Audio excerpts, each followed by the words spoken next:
amigos y amigas. My name is host Eric. This is my beloved Rachel beside me.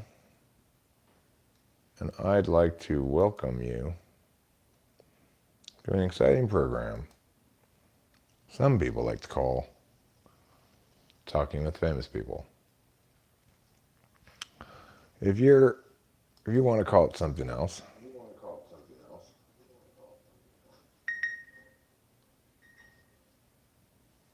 oh, it sounds pretty good. I think it sounds better than the built-in mic. So I think it must be this is working, yeah. I got this lavalier mic, which is a corded lavalier mic, so I got to carry around the cord with me. But because I didn't like how bad the audio was on recent live streams. So I used a mail order catalog to snail mail order this microphone.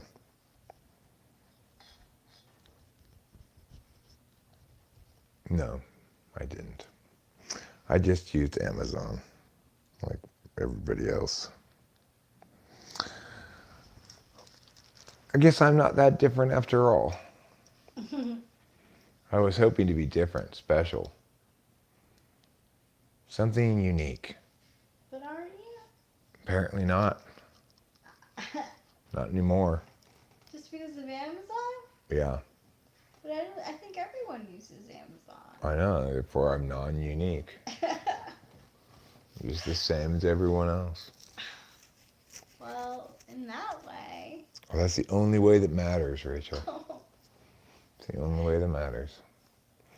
Once you've given over your soul to Amazon, all else is lost. I actually like Amazon just fine. Yeah, me too. You know, hopefully this lavalier mic is sounding better than the phone mics. Phone mic that I normally use. The most important thing is it lets me be further away from the camera, and hopefully it doesn't impact the audio quality because the lavalier mic doesn't change its distance from me. Let me listen to see if that's the case. Yep. It's definitely picking up the audio from the lavalier mic. That's good. So that's good news. Yeah, that is good news. And if you're a fan of good news, and also of questions or answers, shouldn't it be questions and answers? No. In this live stream, we're only going to either ask questions or provide answers. Maybe. That's why there's a question mark after it. We might slip up and provide some answers amid a myriad of questions, or provide some questions among a bunch of answers. Either way, I was thinking outside. You know, I love you too, Boba Fett.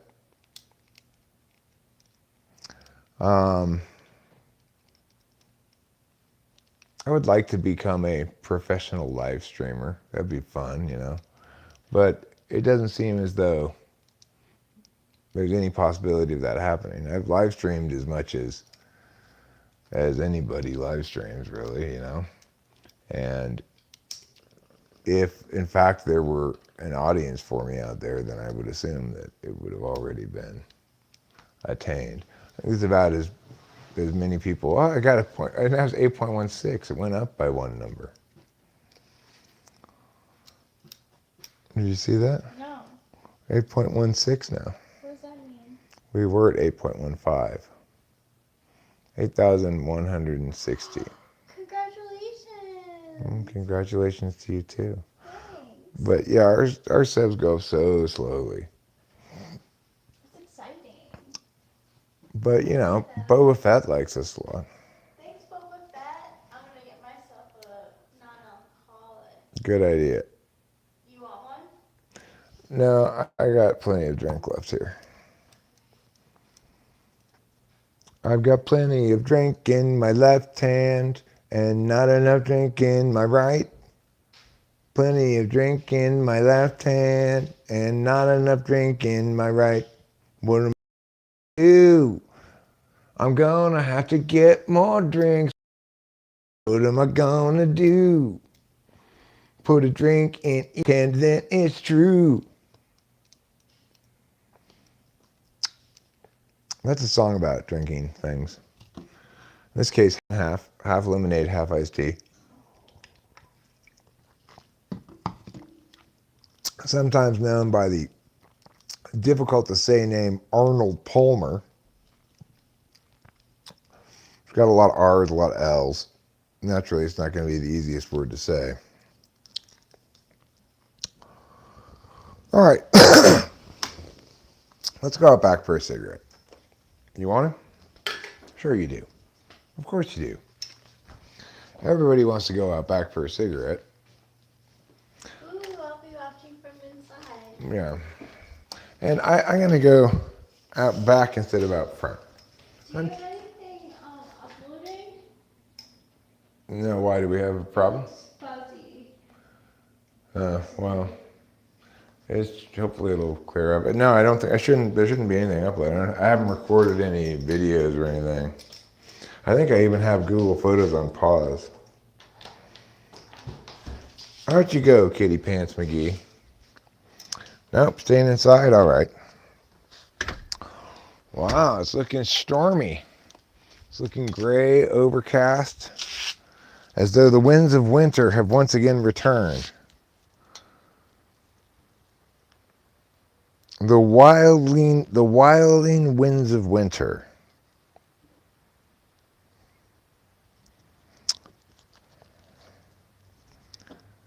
When you're wild and free like me, you get used to the wilding winds of winter. Like a wolf.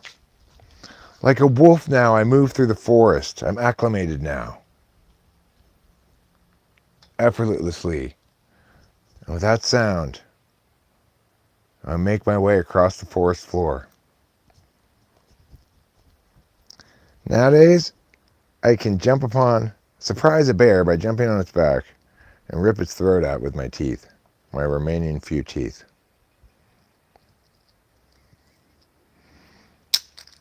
My only concern is that I don't want to break any more teeth off, so that's why I don't do that often. But you know. Why don't we do it in the road? Why don't we do it in the road? Why don't we do it in the road? Why don't we do it in the road?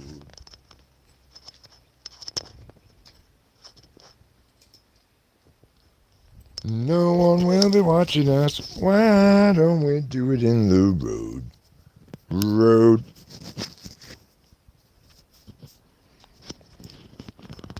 Because we might get run over by cars. That's why. It's unwise to do it on the road, because that's where cars drive. Look, even though I'm so far away, you still hear me as though we're the same distance as before.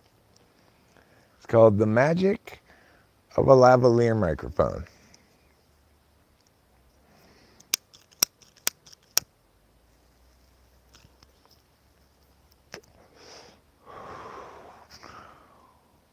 That's right, Bob. I'm here in Mariposa County, and as you can see, we've got overcast skies, providing a backdrop for these trees here.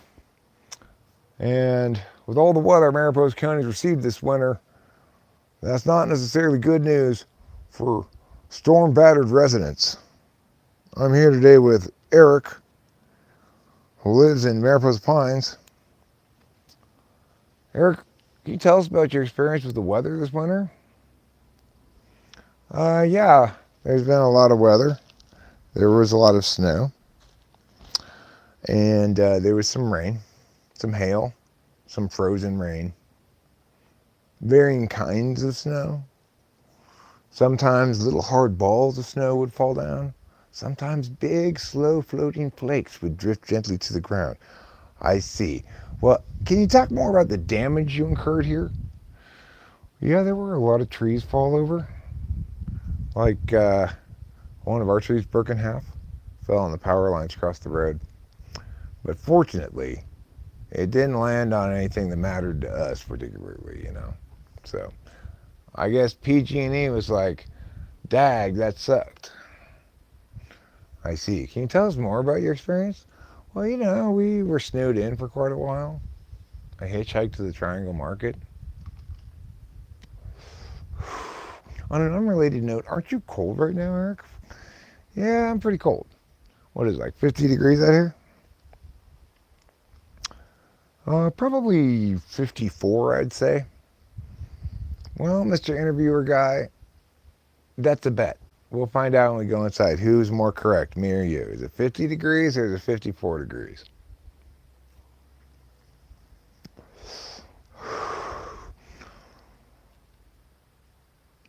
Do you have any more questions for me? Yes, I do, actually. Have you seen any bears? No, haven't seen any bears. Presumably there are bears around here, but I have yet to see one. Do you think that's because they're invisible? No, I think it's just because I've not had the opportunity to see one yet. Maybe they're shy. Maybe they're shy bears. How do you feel about shy bears, Eric? I think they're fine. I mean, you know, you can't expect every species of animal to constantly be extroverted. But shouldn't there be some bear extroverts come around and wave and say, "How do you do?" Well, let's not try to impose some kind of moral normative claim upon them. It's not like they're violating nature's law or something because they don't have any extroverts. Also, it could just be the sample size is too small. We've only been here for a few months. Oh, you've only lived here for a few months? Yeah, we just moved in January. Where'd you live before that? Los Angeles. What made you move? The ability to do so. Oh. Yeah, I like kind of started getting more and more sucky. And why do you think that is, Eric? A lot of things. I mean, COVID kind of like killed everything that was cool. Everything was just like, okay, now there's no places anybody can go for free and do anything. And anyway, it was already just kind of lame before COVID even. I was glad to get out of the city. I see. Did you spend most of your life in the city? Yeah, I spent like pretty much my whole life in LA except for a little time I lived in Santa Cruz during college, a little time I lived in China during later on. Isn't this a cool rock, Mr. Interviewer Guy? Yeah, it's pretty cool, I guess. Pretty cool, you guess. That's not very much enthusiasm. Well, it's not that cool of a rock. Maybe you just don't know what a cool rock is. Maybe you don't know what a cool rock is. Touche, Mr. Interviewer. Touche.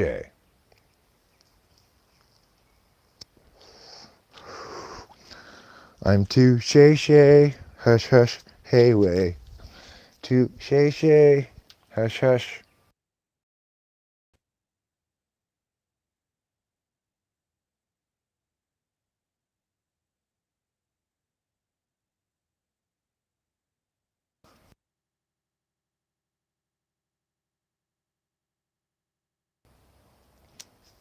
That thing came up where I was like, what do you want? Google saying like, what do you want? But I don't want anything from you. Just shush. Just go away. Okay. So Rachel and I are pretty responsible folk. We went to the market this morning, got some more cat food. The cats just obviously do not allow you to delay on getting them more cat food. You just get inundated with meows until you do. If you don't want to get your ear meowed off, you better get more food, especially Trouble. Trouble is just like, what the hell? Why is there no food on my plate right this second? He wants there to be extra food on his plate all times. Like, he never wants it to be empty for even a second. I gotta scoop out the cat litter box. These cats make so much poop and pee, it's insane. I wish they'd go outside, but of course, they don't want to go outside now that they have this nice convenient litter box. They want to go inside in the litter box, in the garage. At least it's a good setup here. We moved in with this house perfectly set up for cats. It's crazy. Including they left the scooper here, this little dustpan for like cleaning up bits of cat litter that get out of the box. I put the trash can here. But it's a pretty perfect setup. We never smell cat litter at all in the house. And that's the biggest problem with cat litter. I smell it sometimes a little bit out here in the garage, but even out here it's not that bad because it's so chilly out here all the time. So I wanted to be fully responsible in this particular cat litter changing endeavor. I get this thing out and the cats don't seem to understand they're supposed to keep all the cat litter inside the box. They just kick it out onto the ground. I've lectured them about it before, but only in my own mind. Maybe I need to talk to them about it.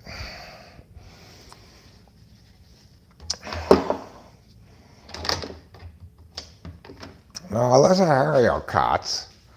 That's enough with the kicking of litter everywhere. It's like, hi, no. So this is the vacuum cleaner, the whole house vacuum cleaner, right? But it's got a jack right here too, so if I wanted, I could just pop this one in here.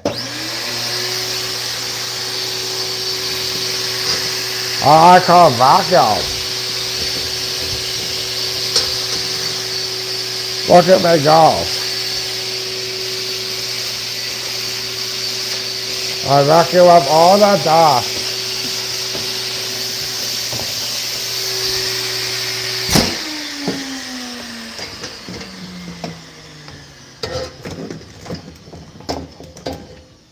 Isn't that convenient? Yes, that's very convenient.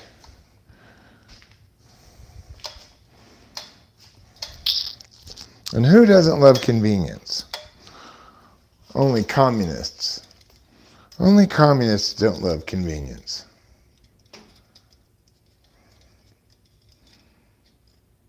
How was the vacuum described? As a whole house vacuum or something like that? I don't remember exactly. It's not a whole, really, it connects to the whole house though, because there's only two other jacks for it. There's one right here, which allows you to take the super long one that's in the closet, the tube thing, and you can get all the room in here. You can get the laundry room, you can get over here, right? And then there's another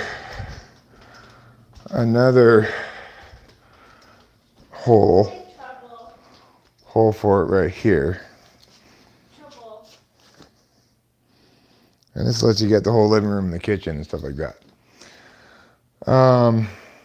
But I don't believe there's any holes for it upstairs, are there? Yes, there are. Oh, there are? There's a hole for it upstairs somewhere. Mm-hmm. Oh.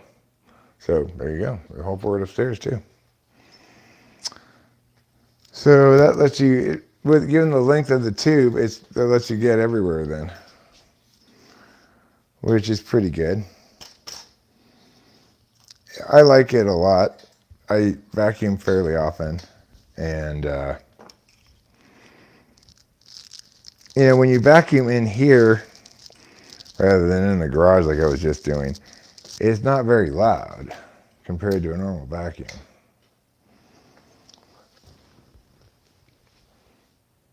Wow, that is really pixelated or whatever. Maybe I should,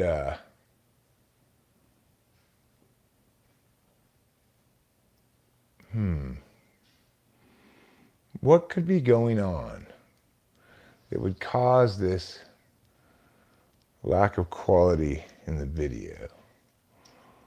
The only thing I can imagine is something on my phone uploading. Hi, Mr. Bobby. Hi, Acacia. Hi, Eureka TV. No, I'm not going to hunt any bears. I'd like to high-five them.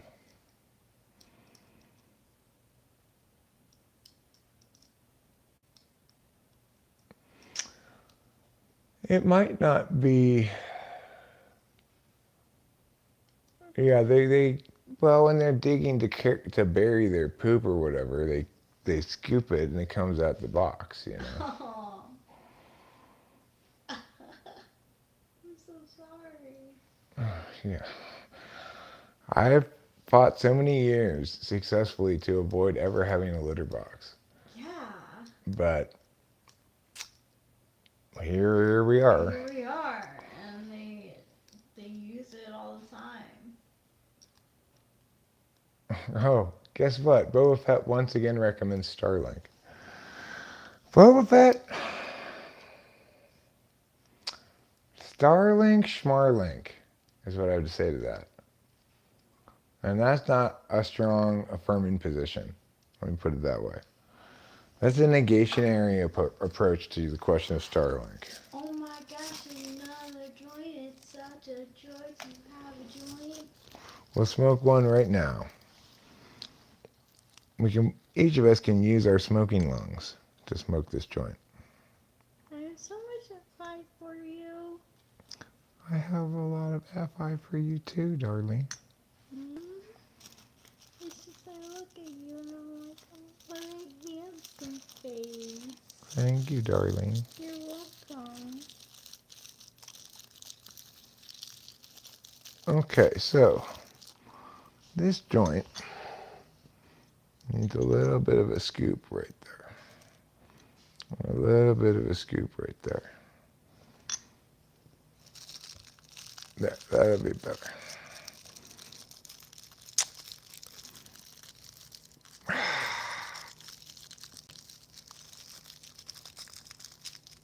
God damn it, go in there. There.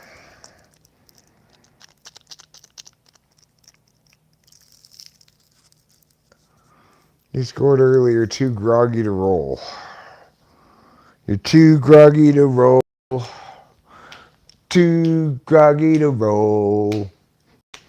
Here comes a pipe made from an apple, 'cause you're too groggy to roll.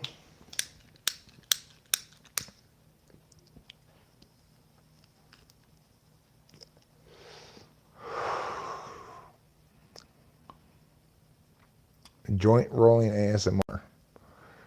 Well, yeah, it's right here underneath my chin. You get to hear all the dulcet tones of my voice as I serenade you with these carefully chosen words.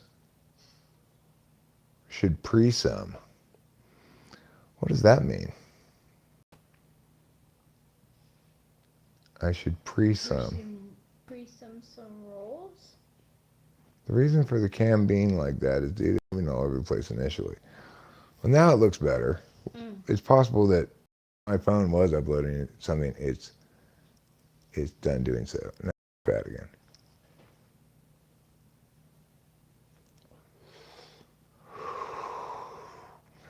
I think I should probably close that window, then it'll be better.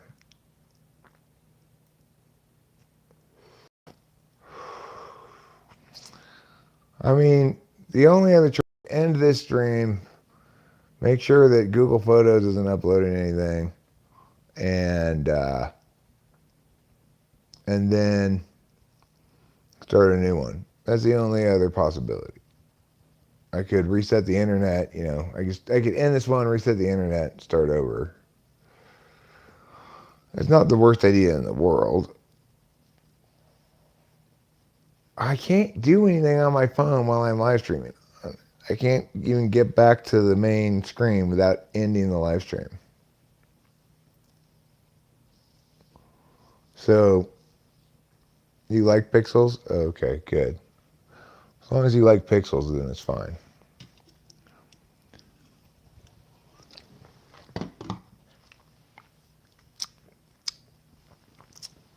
There were a number of things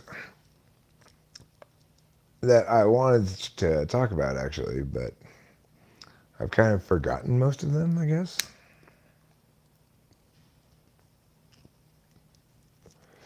We're not suffering from low bandwidth. This is our aesthetic choice. We prefer it to look like this.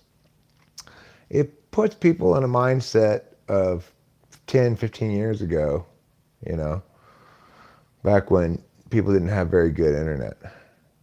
And it makes you feel like, hey, this really resonates with my early life experience. Is that was 10, 15 years ago when I started watching Breaking Bad? It was like bandwidth like this.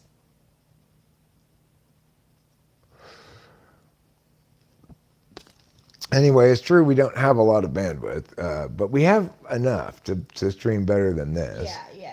So I don't think it's the bandwidth. So there must be some kind of competition going on for bandwidth right now. Shouldn't have told you that you look healthy or pixelated as a Lego man. I am healthier, but it's not because of the pixelation.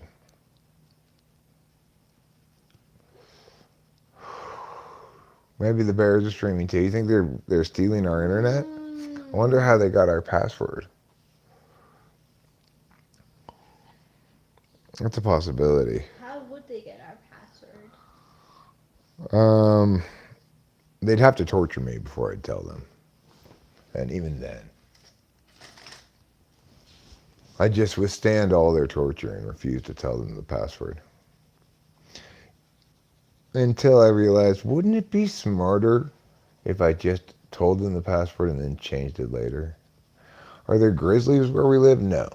There aren't any grizzlies. There are black bears and I guess regular brown bears.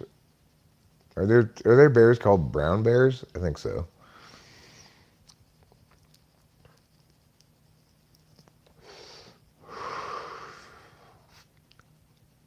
I think the California flag bear is a brown bear, right? Not a grizzly.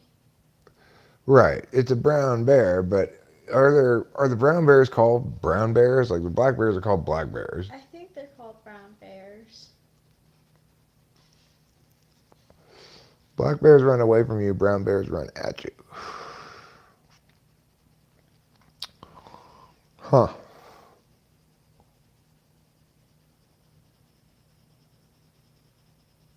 What if you keep running back and forth in different directions? Then will that confuse both the black and brown bears who are trying to run away and at you, respectively?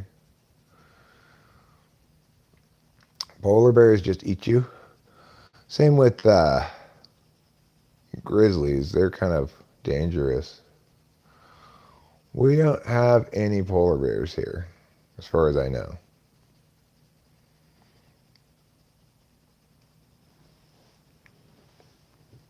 We don't have any icebergs or anything here, so.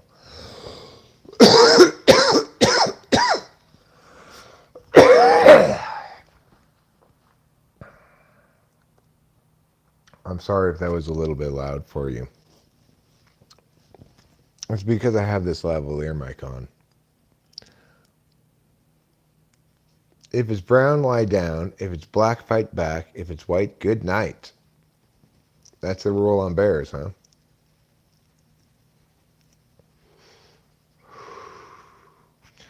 You had something to say about bear spleen, etc. I can't recall at the moment, but he made a brilliant point. I'm sure it was brilliant. Well, if I remember correctly, he was making an analogy about the limitations by which we can pin down our understanding of cognitive functions. Oh.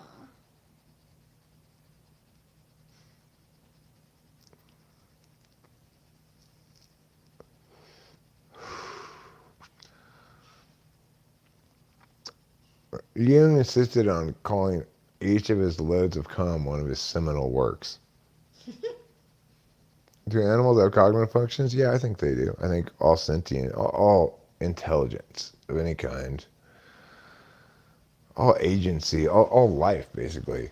Yeah, because we had a crayfish that had a personality, and our fishes did too.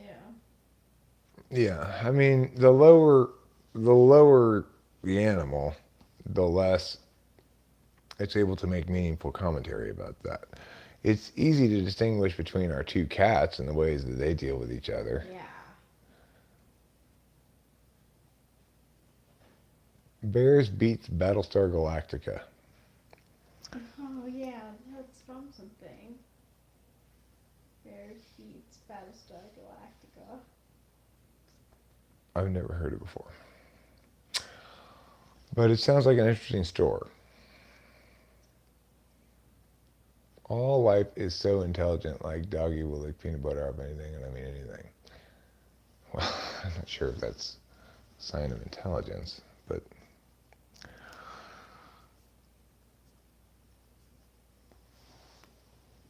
only uses 2 of 8. No, like the cats they use cognitive functions. You can totally tell that Trouble's FE and that Capillo's FI. You can tell that Trouble's NI and Capillo's SI. Now, as far as TI, you know, NE, NI, it's hard to say anything meaningful about a cat's engagement with those functions. But I feel like Troll's such an ENFJ. yeah, I feel the same way. I mean, he's very SI polar in the sense that he cleans himself in such haphazard, half-assed ways. Yeah. Whereas Capillo is constantly grooming herself and Yes. keeping herself super prim and proper looking. Yep. So I think we typed our cats correctly, but obviously. It makes sense the way that they fight, like they're conflictor types. Oh, yeah, Trouble keeps harassing her. Yeah. Like, Trouble wants her to be, like, to Friends. play with him in Yeah. ways that she doesn't want to do. Yeah, And she doesn't. yeah. Really like that. Lower life forms. Lower life forms. Well, it's like,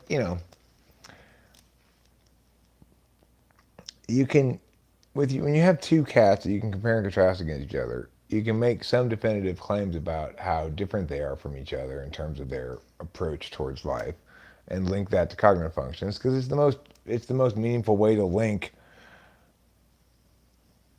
life form doing stuff to meaning, to to having some kind of map to understand what's going on. Ah, Mr. Bobby, that's what it's from. Lobo, Feroz, and Acacia both agree that cats have distinct personalities. Dogs do too. And the best way to meaningfully comment on how the personalities are distinct is to use cognitive functions. Like that grooming thing is clearly one of them is SI high up and one of them is SI polar or at best 8,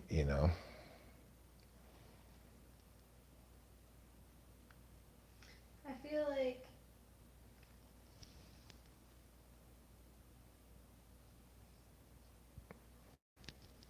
he's more like ENFJs are more rough than INFJs, so that's why. ENFJ is definitely more rough and tumble. Um, I would say this also. We realized today that Taylor Swift wrote her trouble about our cat Yeah. when he was dating her before he had our family. Mm-hmm. We should have known. And that's, we put two and two together finally. That's where Taylor Swift got cat AIDS from. So if you were wondering where Taylor Swift got cat AIDS from, it's from our cat.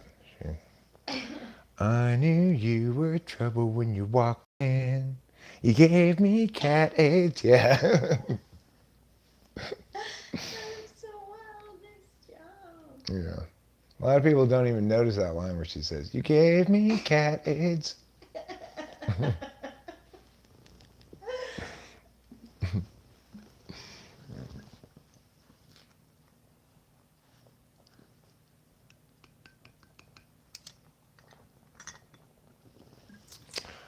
So we additionally got more woodland cutlets for our woodland friends. Our woodland friends include a multiplicity of squirrels, Yes. at least 3 or 4 big ones, and some small ones as well, juveniles, perhaps between 10 and 15 years old, comparable to human years. Um, but not exactly babies, you know. Let me pull this book.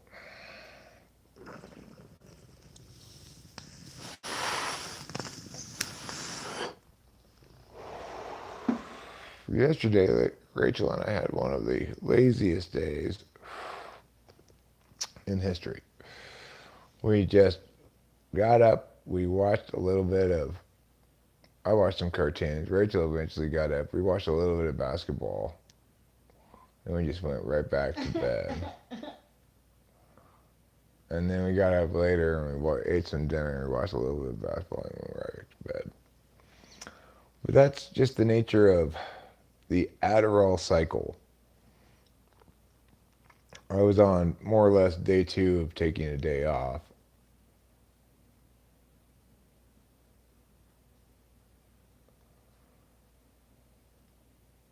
Um, Lou has some that come around her magic dwelling. Ah, yes, Lou does. Lou has crows too, which I'm jealous of. I would like to get crows to come over to our house. But I don't know what sort of sacrifice you need to leave out for them to get crows to come by. Right. Exactly. We might have to look that up. Because I know crows like to eat meat. Mm-hmm. So it would be a good idea to get some ground beef and put it up for the crows. Yeah, we can get ground beef that's like, close to the expiration date. And get Some the- cheap ass ground beef. Yeah. But you hate the Vyvanse crash, that's why you quit it. Yeah, I've started to recognize what the crash is nowadays, but for me it's just sleep and eat mostly. Just Me too. just sleep and eat. I can't even.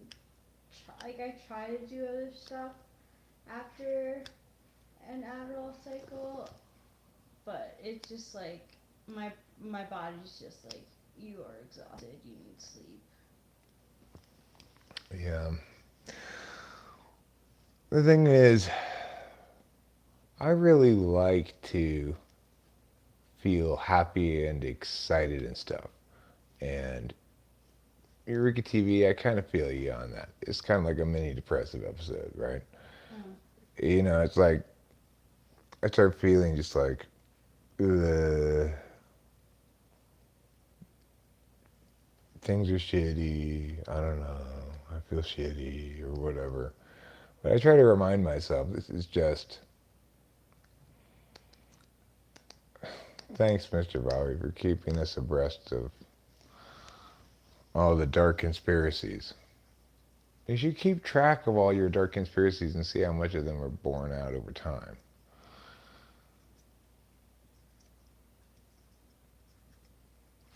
But, I try to manage it such that I get some sleep. Uh, Try to get enough sleep because that's really what the issue is more than anything else. The crash part comes from lack of sleep Yeah. for me. It doesn't Me come too. from the drug itself.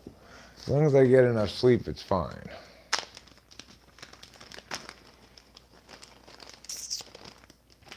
Kratom's kind of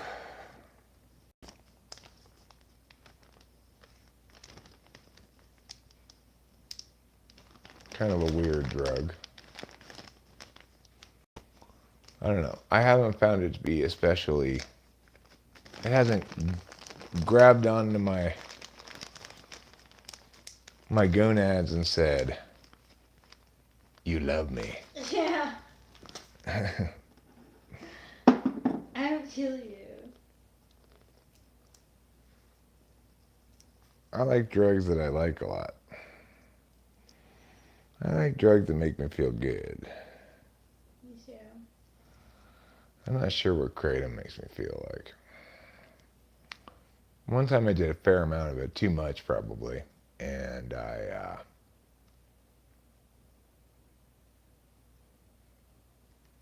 made me crash out. Like, had to go to bed and I passed out for a couple of hours, kind of. You know, I didn't pass out, but I was really like asleep. Kratom does sound like a Marvel supervillain. That's a good point.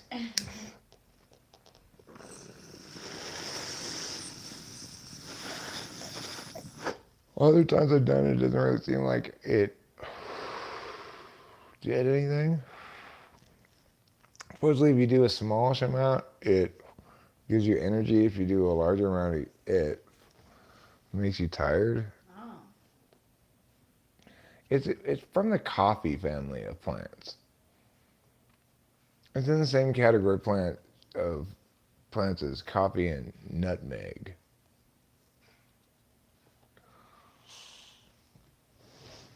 I have major mood swings ever since I dropped this SSRI cycle. Sleep regulation has helped. You stop taking your Prozac? What's it? Tell me about the experience.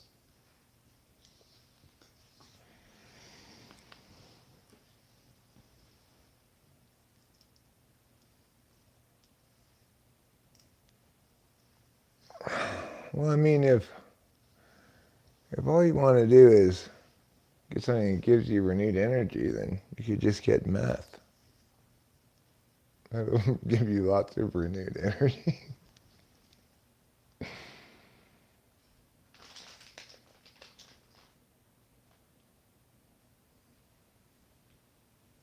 So, like, it never helped, meaning what? Like, what were you trying to fix?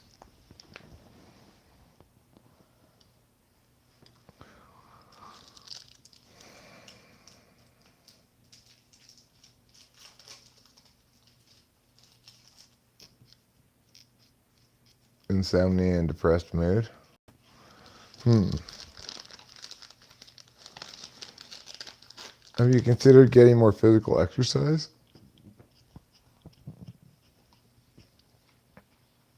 That's probably the best thing you could do.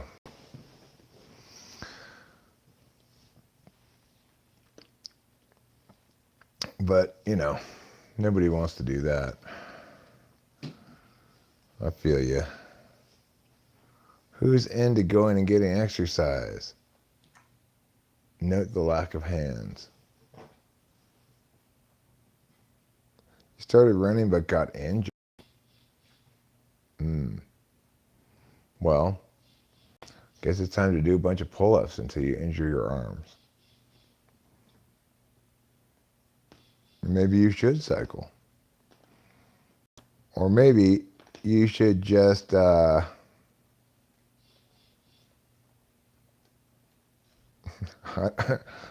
do not have a meth connection.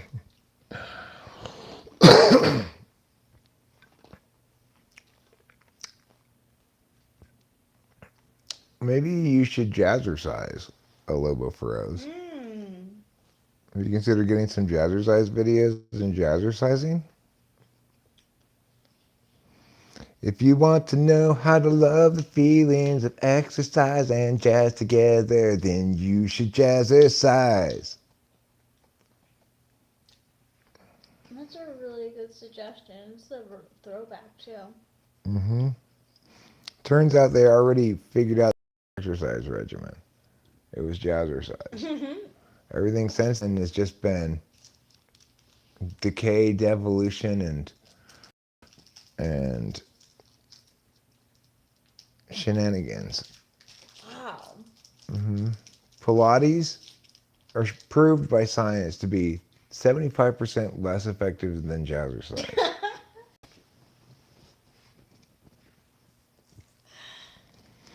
What's the name of that? Oh, you're talking about Richard Simmons. Richard Simmons. He does cardio and dances. I don't know if he dances. He does those. Come on, girls, you can do it. Just 4 more. And 1, and 2, and 3, and 4. There you go. You're beautiful inside. Or whatever he said, you know. Well, he has some sort of like dementia or something now, Wow. I think. I read an article about how he's like somebody's saying he's being controlled by his housekeeper or something. I don't know.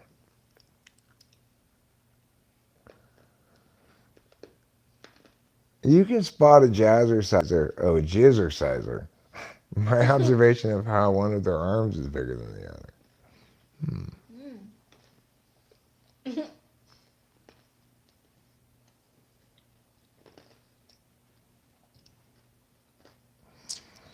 Jizzerciser is that could be your seminal work, Oliver Linehan.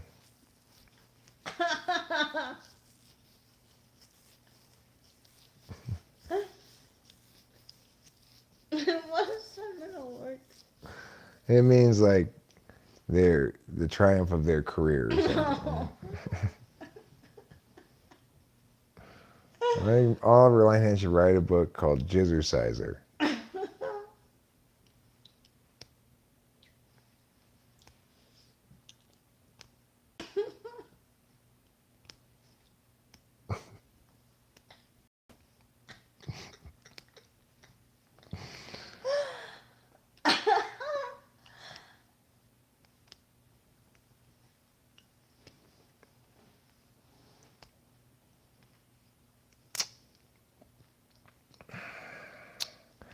So anyway, it's a good way to get some exercise. Mm-hmm.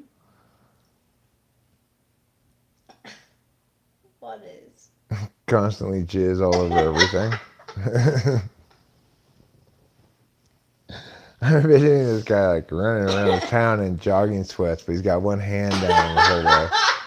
And then every time he's about to ejaculate, he stops and like squirts it on a business door handle or something. On a business door handle. Yeah. And then as he's running away, he goes, "The jizzerciser was here." Oh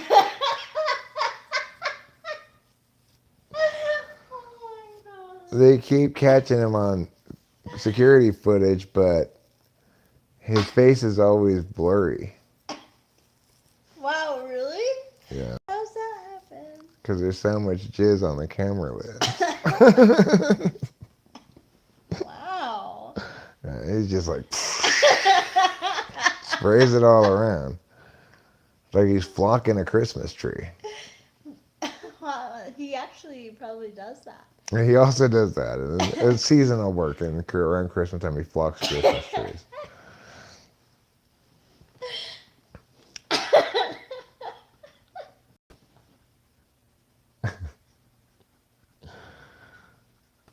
Anywho, jazzercise notwithstanding, there were some important things I wanted to talk about. At some point, I was thinking about them earlier.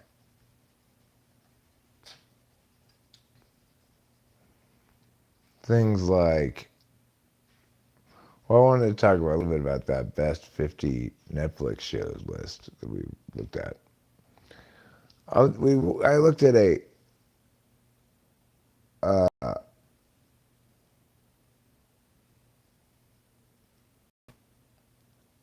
right. While the jazzerciser shows up at dance class, did somebody say jizz hands? And then they're going like this. He goes around and jizzes on all their hands. Oh my god, that's so. And then one of the ladies there goes, "Well, it did kind of sound like you said jizz hands."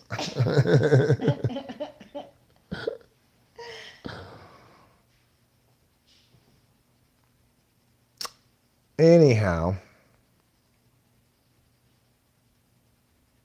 applause is triggering. No, that's not what jazz hands are for. Jazz hands are for Liza Minnelli to do at the end of her dance.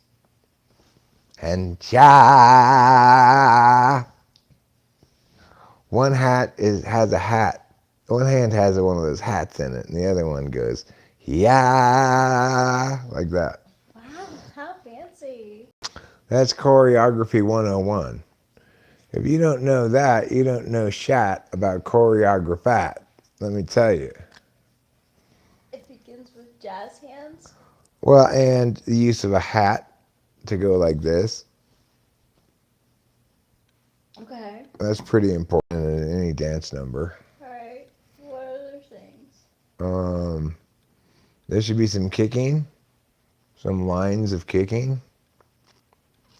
There should be some people who lift one person in the air while somebody else lifts another person in the air, crossing each other. They should do that. Wow. Yeah. And then there should be a breakdancing scene in which they start off with ballet and end up breakdancing as a means of, deconstructing the art form. Sounds like a great movie. Yeah. It's called Look at Us Dance.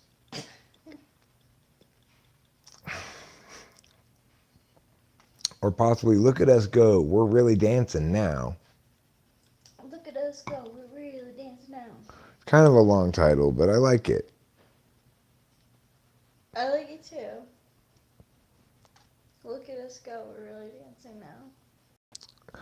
I like the tagline of Evil Dead Rise or whatever it's called. I think it's called that. But it could be wrong.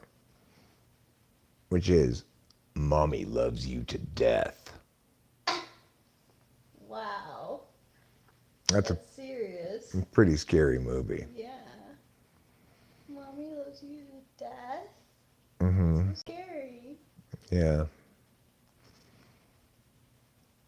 It's taking a nice, friendly saying that people used to hear and turning it into something very frightening. If you've seen the commercials for it, you'll know that the mother appears to be some kind of zombie creature. Maybe a vampire. Something that is got like grayish mouth things in it. Not exactly a regular human being. Perhaps she was converted into such a thing by being bitten by one of those creatures, or maybe she sold her soul to the devil. Songs with some oomph. Van Halen, Humans Being. I don't know that song. I know the band Van Halen, but I don't know the song Humans Being. Humans being human? Is that what comes next in the lyric? Or humans being Sasquatch?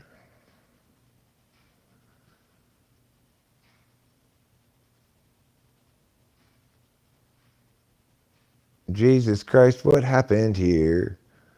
There was a bunch of wind and magic sparkles, and then all of a sudden everything was different. Wow. Yeah. Movies. It's all about projected system with physical elements. What does that mean? Project some elements. Project some system and include some physical elements like iron and silicon and stuff. What is that? Nobody knows what that means. It's actually really hard to do those cardio dances with a big smile on your face all the time. I think it's just hard to do the cardio dances, period. Remembering to keep a smile on your face probably does make it a little bit harder. Yeah. Yeah. But they're hard because you got to move around a lot. You got to be like, moving, moving, moving. And then what happens? You get tired. Yeah, you get tired. You get winded. You start breathing hard. And you're like, okay, this song is too long. I can't dance anymore. Somebody got me a glass of sand. Tiffany likes to drink sand. She's become a big fan of drinking sand. Yeah, a big fan. Yeah. Her reasoning is that liquids pour. You drink liquids. You can pour sand. Therefore, you should drink sand. It's not very thirsty though. Tiffany is of indeterminate age. She's probably about 23, 22, I'd guess, but it's not exactly clear. You know that she briefly attended a university or a community college or something, but that she got kicked out after one quarter.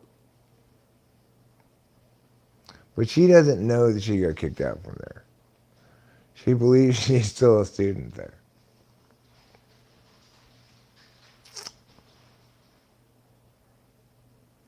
Okay, Mr. Bobby, thanks. That's great to know.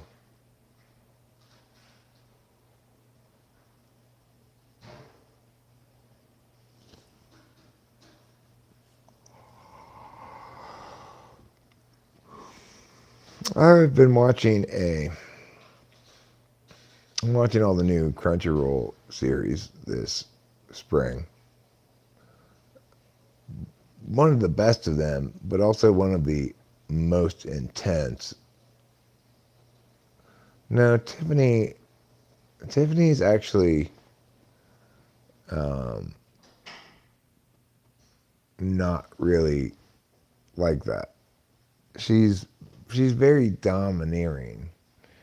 I wouldn't know if you'd call her like dominant per se, but she's very domineering. She's not ever done any porn, no.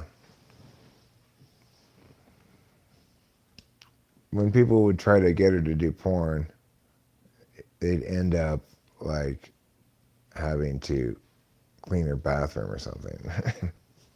You know, they try to get her to do something like that, and then before they know it, they're cleaning her bathroom. Like, that's how it ends up. Wow, she really is like a mastermind. Hey, girl. Hey, you want to come over? We're doing some little filming over here. You want to go? How the fuck are we cleaning her bathroom now? What happened? I found us. And she takes their wallets out of their back pockets. Now all this money belongs to me. Wait, those are our wallets. You lost them. Lost those wafers. Start waving and keep cleaning.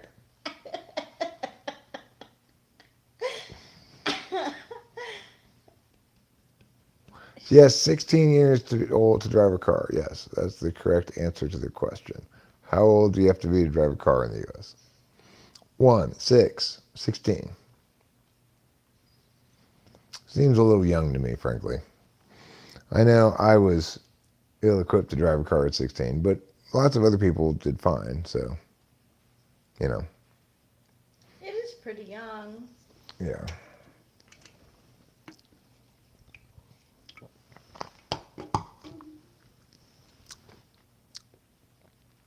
The extrovert in the that shadow self style interaction needs to be patient, and the introvert needs to be brave.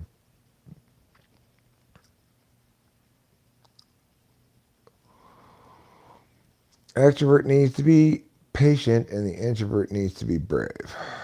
Well, that's probably generally true in an extrovert introvert relationship. The extroverts presumably want to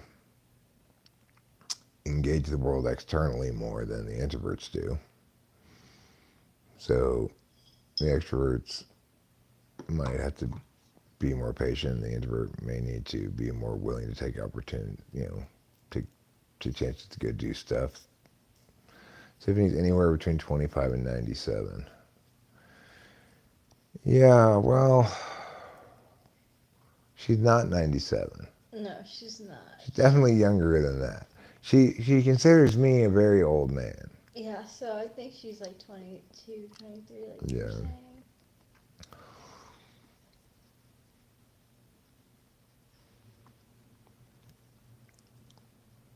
She's in the partying age.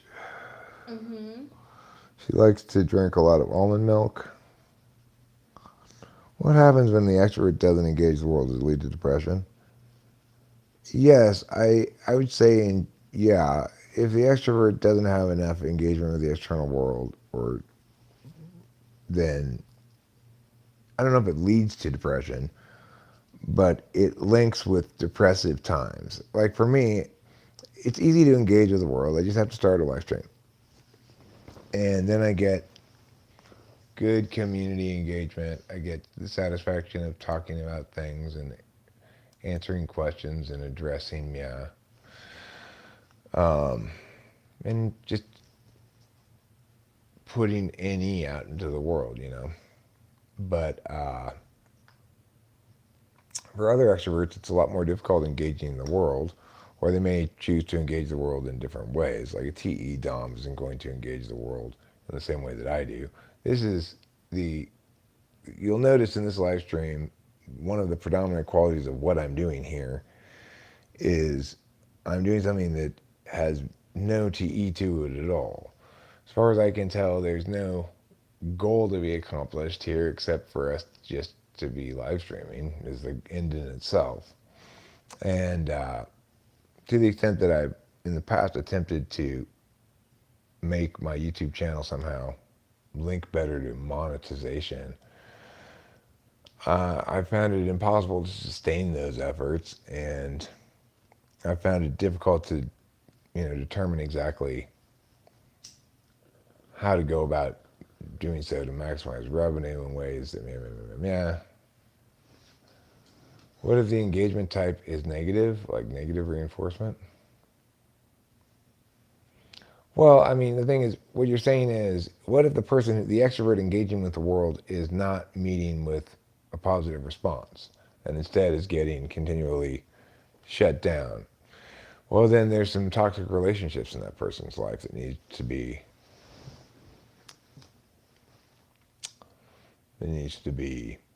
stopped. It doesn't have to be monetization, but rather a vision. Well, I mean, talking with famous people is no single vision of any sort. It's it's in any Dom's channel. It's a lot of different things all at the same time. These days, it's mostly a live streaming channel. I upload some shorts occasionally. I don't, you know, it's not that I'm completely against things that are singular in their vision. Like I have Mindy's Club, which is very singular in its vision. It's just shorts under 15 seconds long with my little dolls.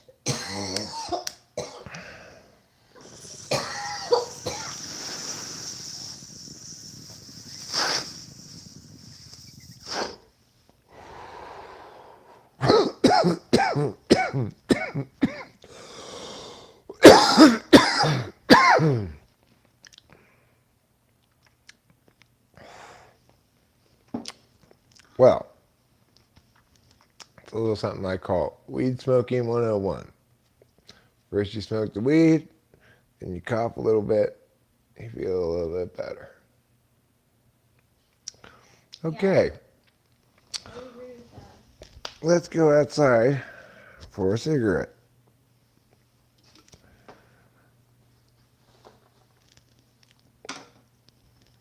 Come along. Let's go out front, and maybe, if we're lucky, you'll get to see.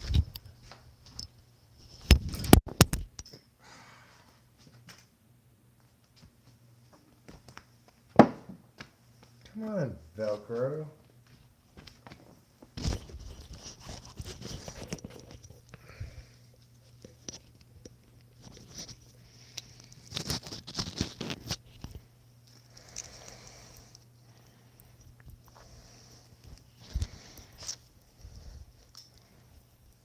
What's this thing?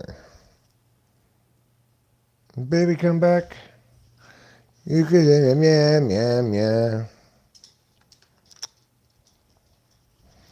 Okay, well, I don't know what that is, but regardless of what that is, I just wanted to tell you, if you want my body and you think I'm sexy, there you need to just knock it off.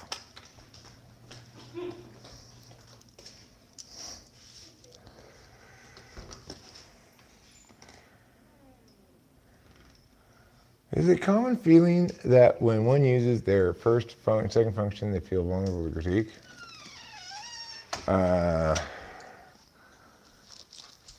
Well, I think more commonly, and the way I see it is, people tend to see themselves as above critique in their dominant function and subject to legitimate critique in their second function.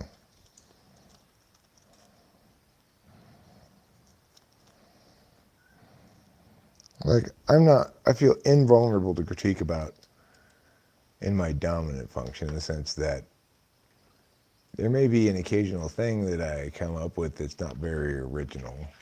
But if you look at me overall, a lack of originality or creativity is not one of my deficit areas. It's going to be more or less impossible for anybody to establish that that is one of my deficit areas, or to critique me on those grounds as a person. In any given instance, yes, I'm subject to critique if I like repeat myself too much, make the same joke too many times, certainly. A certain amount. If you do the callbacks of a joke artfully, then you can do a certain amount of repeating it. But it's like that kind of stuff. I'm still subject to those critiques, but I'm also very conscious of those vectors, so I'm unlikely to make a violation against that standard. Hi, squirrel. There's a squirrel in the tree, and he says to me, "Hey, mister, can I have some cutlets? I love cutlets, the woodland kind. You put 'em on the wall all of the time. Cutlets for me, cutlets see. I love eating them with my teeth.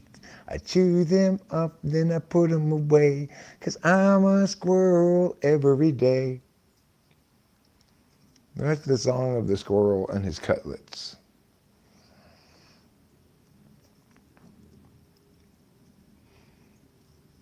So, Rachel and I went wedding dress shopping the other day, and we bought her wedding dress.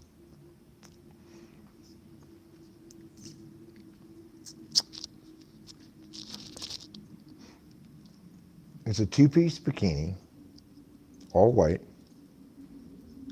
made out of real polar bear fur. And her veil is made out of polar bear membrane. We decided to go all polar bear.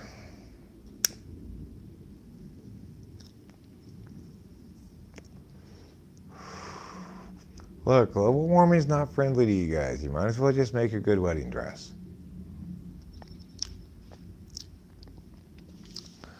The times they are changing, polar bears. Just give it up and become a fur coat.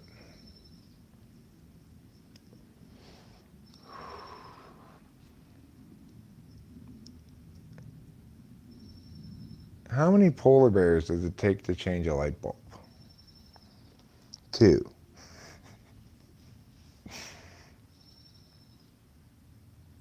That's it. That's the only answer. I have no explanation for you. I have no further articulation.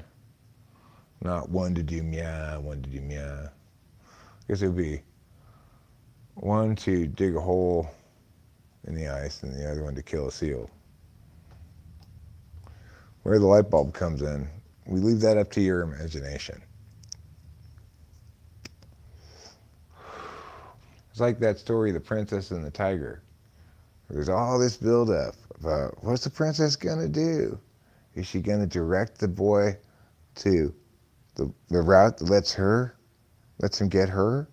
Or is she gonna direct him to the door that has a lion behind it that's gonna eat him? Can he trust her? Should he trust her as she cues him to which door he should go to? And then at the very end of the story it says, well, what do you think happened? Womp, womp, womp, womp. What a cheater story, huh? That's such a cheater story. That guy should be given Cheater of the Year award by the Nobel Prize Committee. It's an anti-Nobel Prize. It's a shaming prize. It's like the Razzies. I like the fact that there do exist shaming prizes. I think that's funny. Oh, a trickster, huh? Got to watch out for tricksters. You know what they're always trying to do? Play tricks on you. And then you're like, I feel so dumb. I had a trick played on me. You don't want that, do you?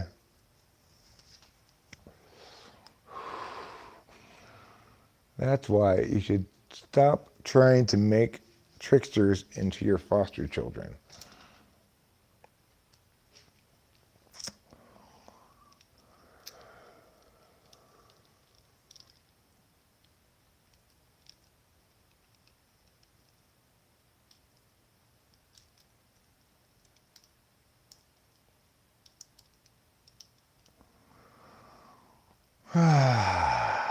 Who here remembers movie phone? Anybody? Back in the day when you'd call it. Thank you for calling Movie Phone. True Lies, starring Arnold Schwarzenegger.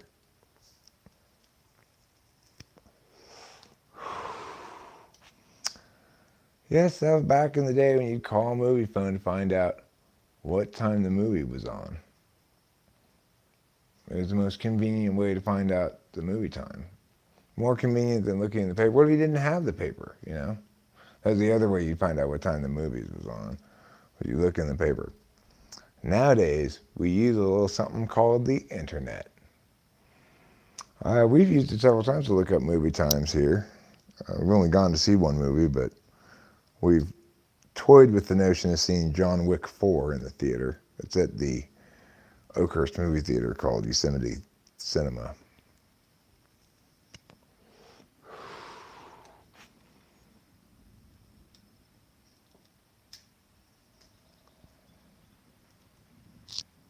A lot of things around here have Yosemite in the name. You just got back from school? I hope you gave it a stern talking to. You suck so much ass. And the school's like, oh, we do suck ass.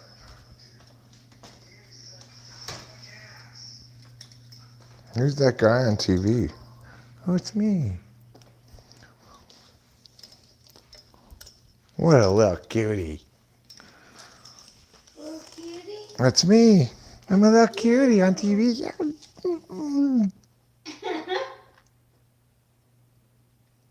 I'm such a little cutie. Oh my gosh, you are still a little cutie.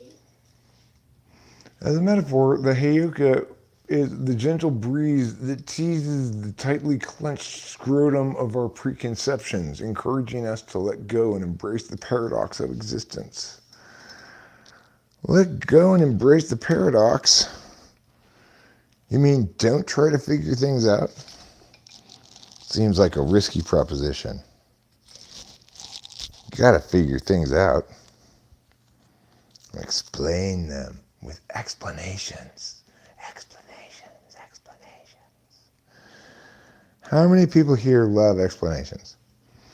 Me. Well, I like giving explanations anyway. Other people's explanations are generally inadequate. That's not a good explanation. I need explanations. Ooh, I like that. That's a high level of connectivity with explanations.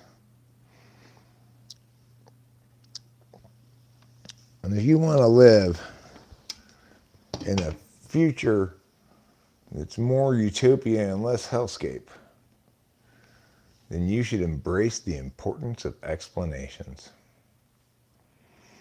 Explanations will save a drowning man when he's swimming. You just have to explain to him well enough how to swim. No, not like that. Like this.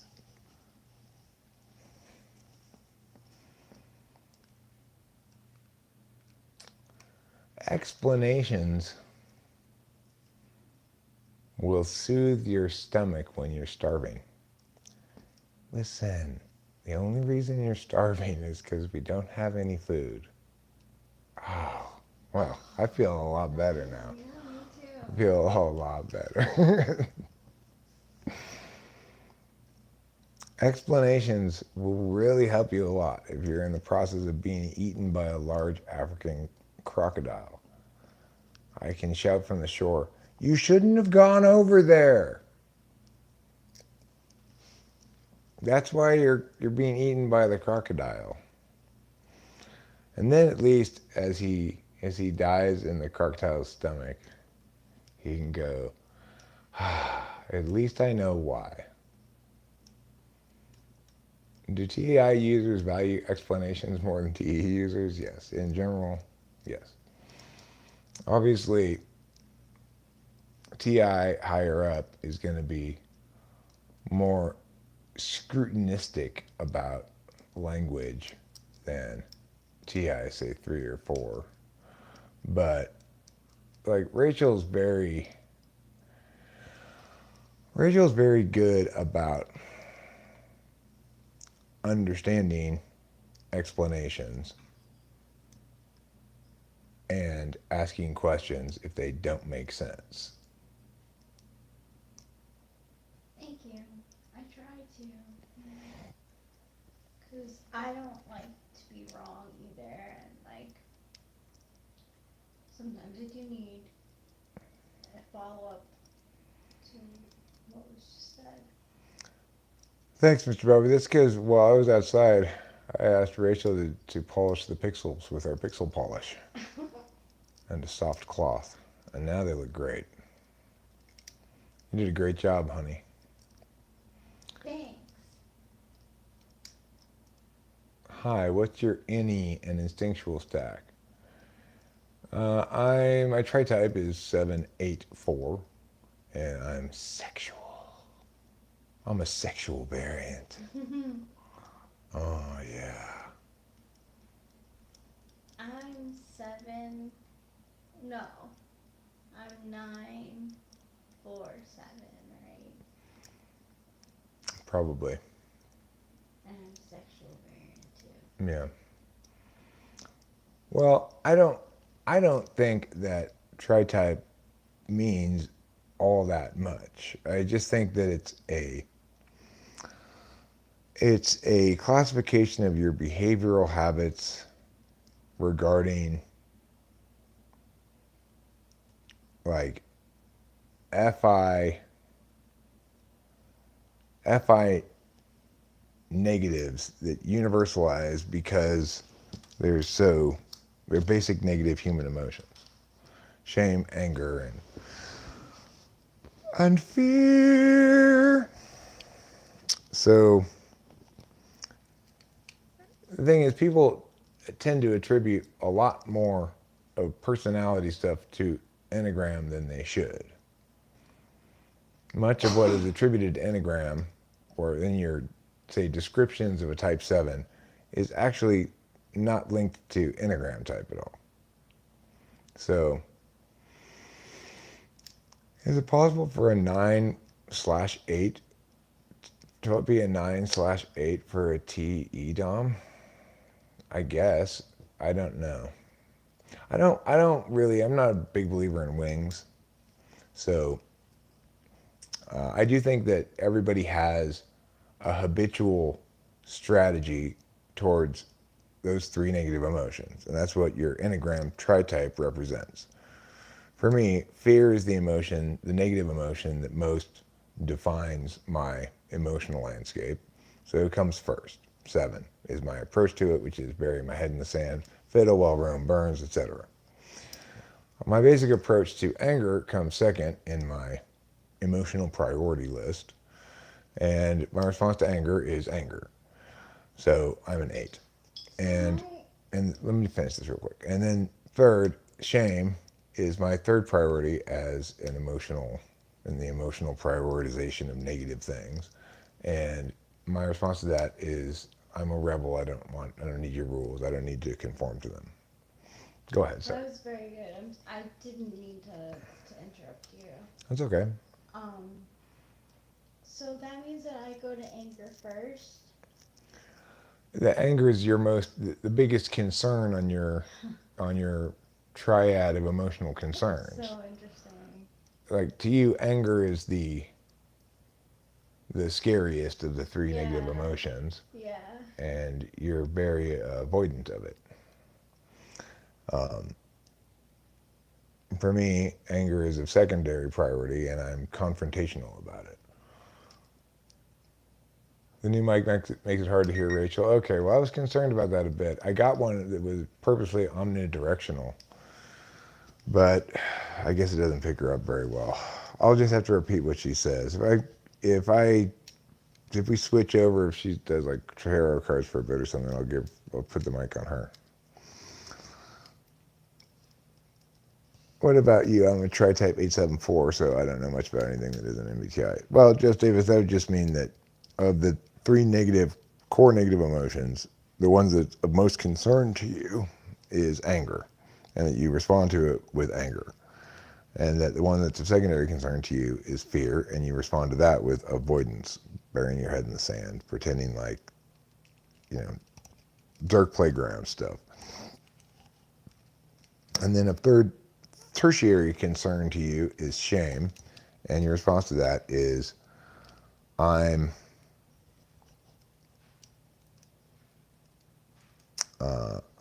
an individualist. I don't need your standards and your rules, and if I don't conform to them, it's because there's something wrong with them, not me.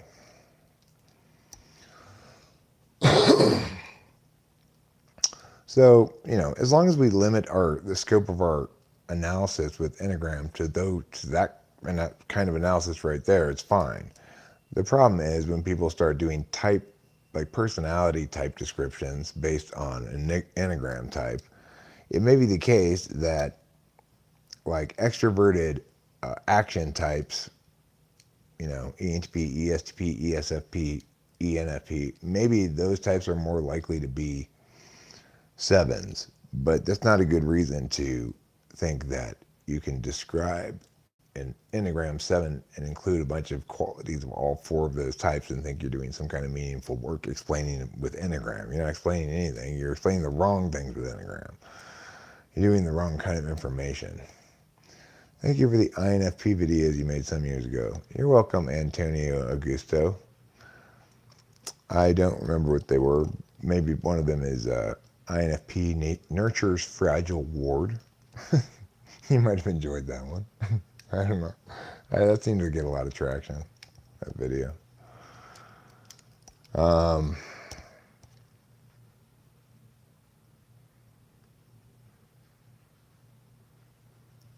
I don't really have a position on that, Eureka TV, but I would posit that, yeah, it it's at least conceivable that your enneagram number could change. And if that is the case, then enneagram isn't really part of your personality. If in fact those preferences for this strategy, that strategy, and the other strategy responsive to those three negative emotions, if that is the same for your whole life, then in fact, enneagram is part of your personality. That's the defining line between things that are part of your personality and not. Is if they change over the course of your life, they're not part of your personality. If they stay the same, they are. Which is why cognitive functions are definitively part of your personality. Even as your expression of those cognitive functions evolves and changes over the course of your life, the configuration of those attentional habits does not change. The particular the phenotype of that configuration may actually look quite different between two individuals of the same type, but underlying it is the same configuration. The particulars in those instances, the particulars have been so different that the individuals resonate less obviously as the same kind of person. But regardless, generally speaking, it intuitively resonates that these two people are the same type when you put them side by side, you know. How young is too young to type someone? I don't think anything is too young to type somebody. But I think that if you want to get reliable results, you have to wait until they can speak, at least. So, you know, probably kindergarten, first grade would be a good time to start typing them. But yeah, I mean, the thing is, I'm convinced that people are born the type they are. I'm convinced that Delilah was born an ESTP, but I don't have enough evidence to prove that. I have examples that are consistent with her being born an ESTP. For example, she didn't pee for a long time after she was born. She wouldn't go pee, and we couldn't leave the hospital until she peed. Until finally a nurse came on shift and put her foot under warm water, and then she peed. That seems to me very much consistent with SI ignoring.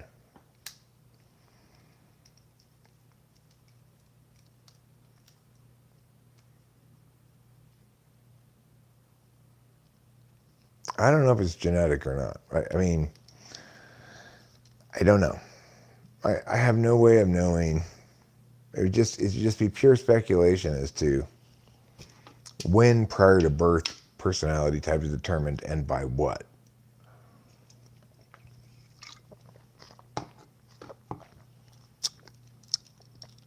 I'm not convinced that identical twins have the same personality type. I've known two who seemed quite different from one another, although at the time I didn't know anything about personality type.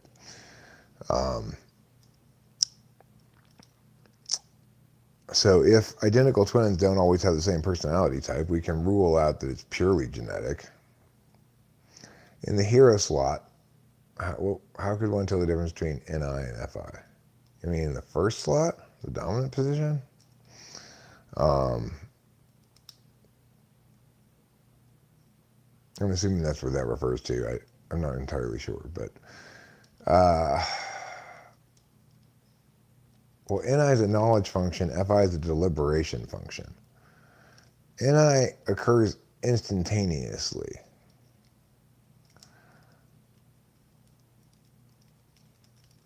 Okay, so there you go. This would only be for identical twins, remember, Jess Davis and Eureka TV. Only identical twins have the same genetics. So if it's not purely genetic, then it has to be at least somewhat environmentally triggered, perhaps by very early experiences in the womb. How would an SE inferior type do in the military? Well, you're talking about then INTJ or INFJ. They'd probably, I mean, INFJ would probably have a little bit of a easier time of it. It depends what the INTJ was doing in the military. If they were in some kind of specialization, like IT specialization, then I'm sure they do fine as well. But they wouldn't like it. It requires too much action. Or maybe, it's actually possible they would like it because it doesn't require them any self discipline. So, SE following through on shit that requires some self discipline and also clarity about what you're planning to do. What's your take about on being in your 1-3 grip? Is that a real thing? Any Effie?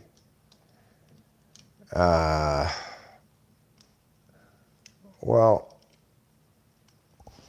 I guess when I'm really gacked out and feeling my oats and streaming, you might say that I'm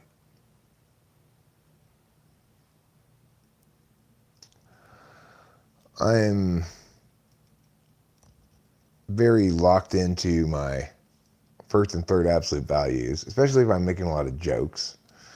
But depending on the stream, it could be displaying more TI and less FE, The thing is, about a grip regarding that, you have to be incredibly empowered circumstantially to stay in a situation that's continually paying off on your first and third absolute values. It's not just, not all situations that you encounter in the world are equal. And like this is me engaging in a way that lets me validate as on a scorekeeper's card kind of way on my first and third functions as absolute values, expert, intuition, and FE. But it doesn't mean that I'm in the grip of anything, right? It just means that I've structured my time and activities such that I do things I find rewarding, It's really as simple as that. I don't really believe in this being in the grip of thing. It just sounds like kind of nonsense to me. The exception to that I would say is that trauma tends to drive you to your fourth slot function at the expense of your dominant, because when you experience something really traumatic, it's a sign that the way I am and the way I'm doing things has failed me dramatically. And so, since your dominant function is on the same axis as your fourth, it's where you recognize that you're making sacrifices, right? In order to be me, I'm making sacrifices in the amount of attention I pay in the fourth slot fashion. So when I experience trauma, I tend to, it's as though the amount of hours spent attending my 1 and 4, or the kind of prioritization that attention gets, flips for a stretch time after a really big trauma. But again, that's better explained simply as you're always kind of consciously aware that you're not giving enough attention to your fourth slot function, and that if you were to give more, that somehow your life would be better. If I had all my shit more well organized, I wouldn't have to constantly look for things all the time. Like, where is this? Where is that? But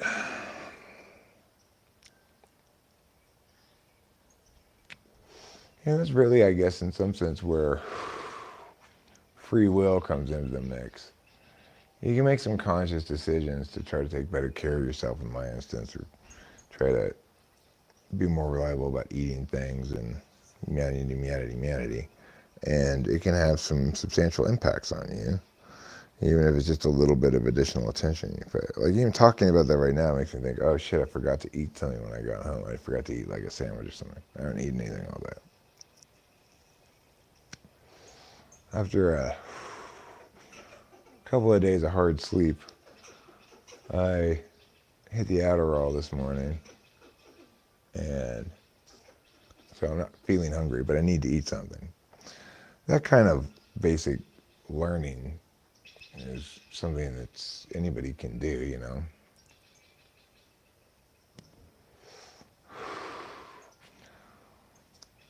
I know how important it is to try to stay on top of all my SI shit, especially when I do take Adderall, because it's so hard on my SI in general.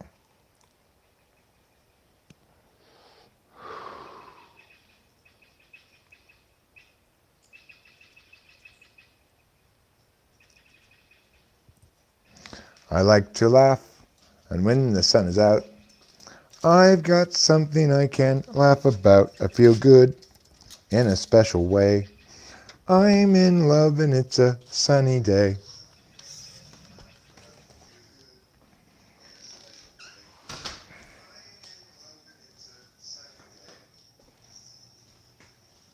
I feel good.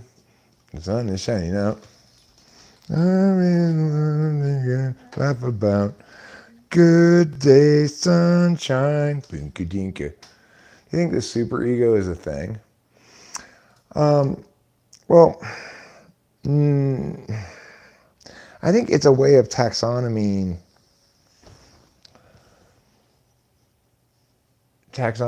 different kinds of metacognition, or the absence thereof. It's basically saying you've got some things that are maximally metacognated, some things that are habitual expressions of affect, and some things that are underlying those conscious behaviors as desires or needs, or whatever you want to call them. So I think it's a fine way to categorize kinds of metacognition, fine enough, but it's not exclusively correct like cognitive functions is. It's just a taxonomy / descriptive map. It doesn't have any mechanics to it.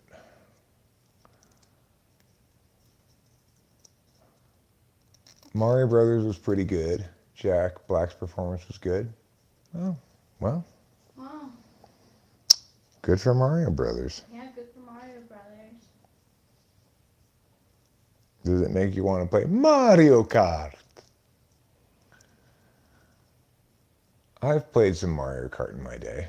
I'm not a foreigner to the nation of Mario Kart, and it was pretty fun. Yeah, it was pretty fun. Pretty fun. That's the rating I give it. Yeah, pretty fun. That's a good rating for Mario Kart. This show on Crunchyroll right now called Home Hero is so crazy. It's so intense. It's this couple, they've got a college-age daughter who's got this abusive boyfriend, and he comes over to the daughter's apartment when the daughter's not there, but the dad is, and he threatens to kill the girl, and the dad kills him and then hides the body. And then they're trying to cover up this crime, both from the police, but more importantly from like the Yakuza, who are looking for their missing guy. So, is the inferior function the bridge to the shadow functions? Well, I don't know if I'd call it that. You have a certain amount of conscious fluency in both 4-5, although you're not consciously using 5 as it's supposed to be used. You're using it as you use your dominant function. So since mine's an action function, I try to use introverted intuition as an action function, which basically means I try to use it to inform my extroverted intuition. But it's a receiving function. It's not designed to know about things you're going to say, but rather things that you watched or heard. I really liked watching that series on Netflix called You. I've not heard of that one, but maybe we'll check That it was out. on the list of, Oh, it was? yeah, of Netflix best TV shows. Apparently, chicks love it. And, you know, I have a deeply feminine side, so maybe I'll love it too. Yeah. You know what else is very girly that I like a lot? Kuma Kuma Kuma Bear. Kuma Kuma Kuma Bear is about a teenage girl from Japan who gets transported to another world where she lives her whole life in a bear costume. And she has this, you might call it like babysitting harem, where she's got this slew of little kids who look up to her and whom she takes care of periodically. And it's such a girly cartoon. Girls love the idea of babysitting.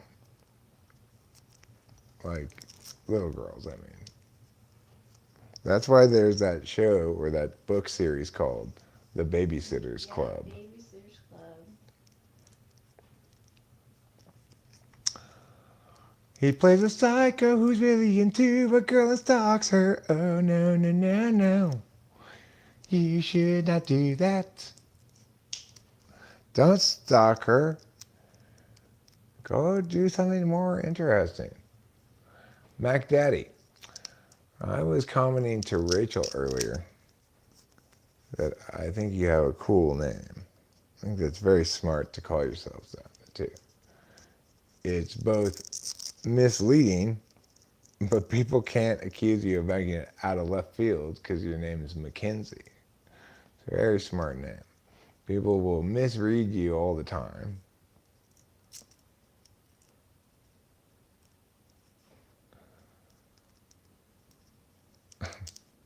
So just because something depicts something doesn't mean it promotes it, Mr. Bobby. There's a difference between depicting and promoting.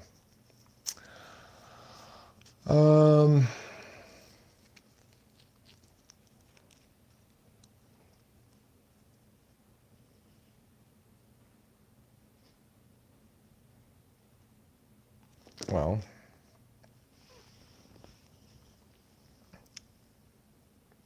so it's not the case that the lead character in everything is a good guy. And it's not the case, like, just because Walter White was the main character in Breaking Bad doesn't mean Breaking Bad was promoting making meth.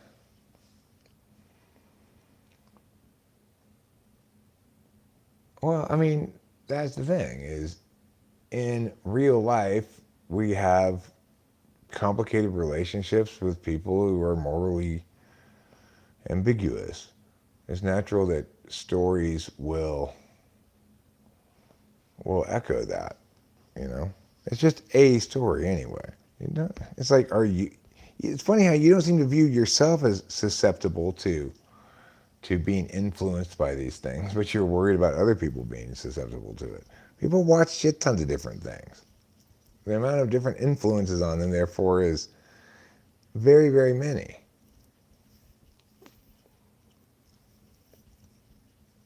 The guy in you stays bad, Mr. Bobby. So there you go. He stays bad. Oh, goodness gracious, Mr. Bobby. Let's not go down that road. That road is about as well paved as the old toll road. The old soul. Which is to say, it's not well paved at all.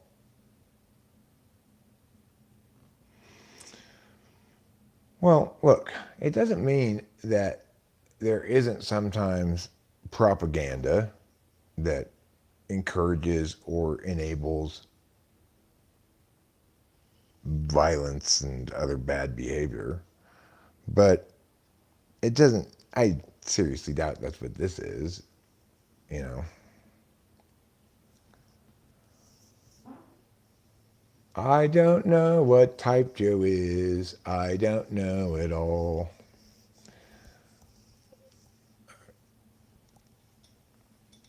Well, good for you. Who's Joe?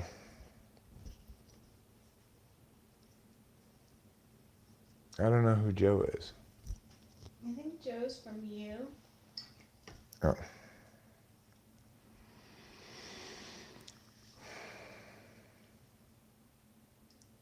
Mr. Bobby, will you stop with this nonsense?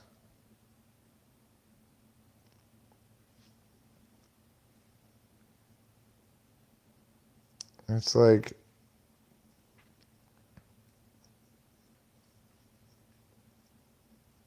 yes, girls go like, oh my God, he's so cute sometimes to certain people. You know, we all have our respective good fortunes and misfortunes. Some people win the genetic lottery and look super attractive, and that's okay. You know, it's, at the end of the day,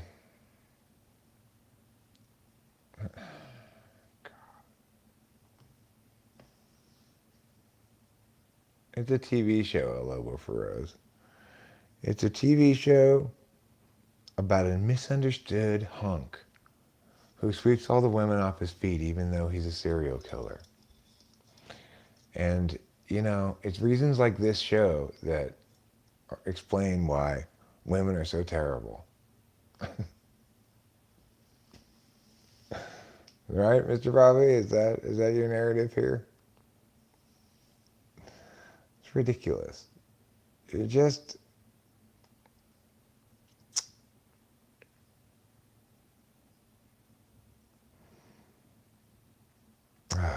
I don't know what to tell you.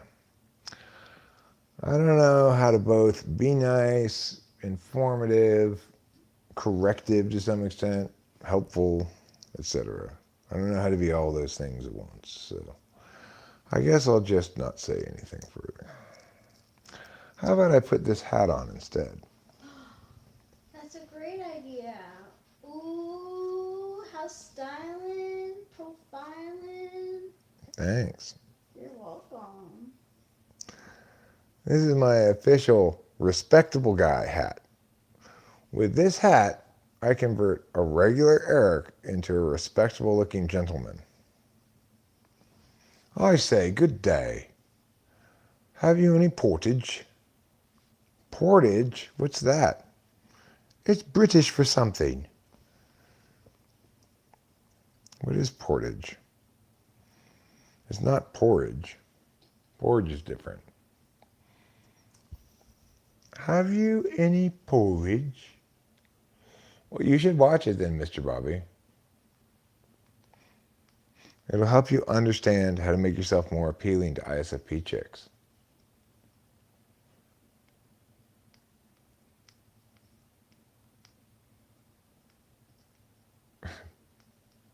I don't think I'm second guessing myself for reals.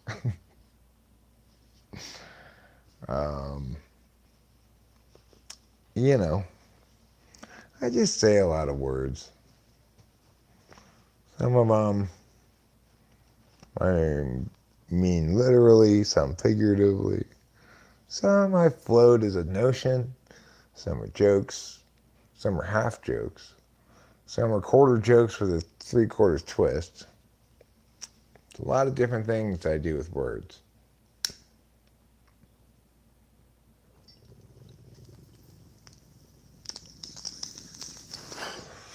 Why would you want to be appealing to ISFP chicks, Mr. Bobby? 2 words. E-un. That's why.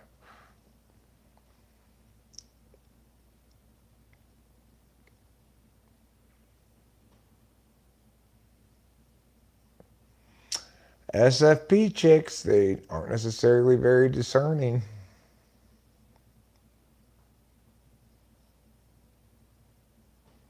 Oh, it's too low bar for you, Mr. Bobby?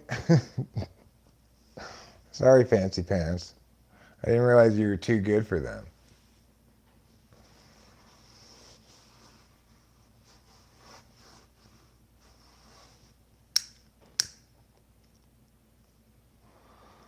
I mean, SFP chicks enjoy sensory pleasures.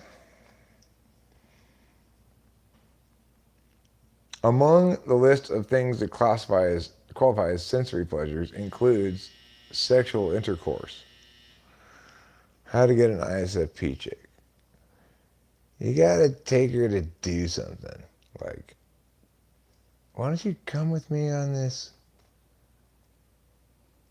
booze cruise around the bay? She's like, okay.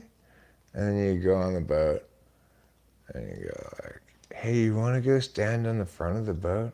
She'll be like, okay.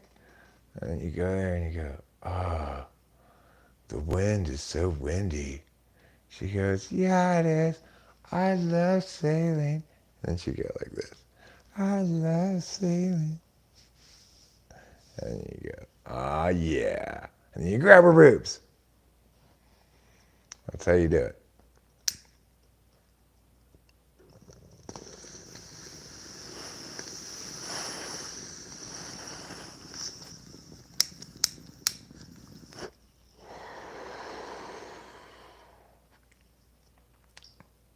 No, I haven't seen that.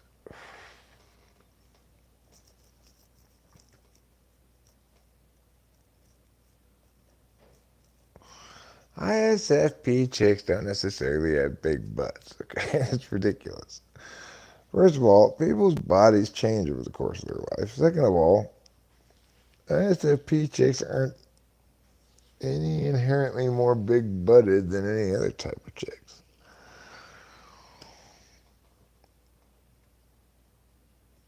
There may be some physical commonalities between individuals of a type that generally are true, but I don't think that one is. Not that I've really paid enough attention to know, but maybe what we should do is have every woman I type have a picture of the size of her butt. And then we can start drawing some conclusions about butt size and personality type if there are any correlations there that are statistically significant. That's a good idea. They are high maintenance and cost a lot of money. You're talking about women in general? Or you're talking about ISFP chicks?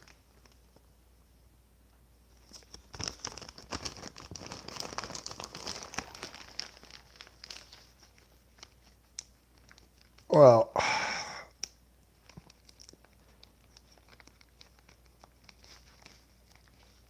on attachment styles, my thought on attachment styles is that there's one healthy attachment style and various varieties of unhealthy attachment style. A healthy attachment style is displayed by somebody who had at least one of their parents love them properly during their formative years, or some other adult fill that role.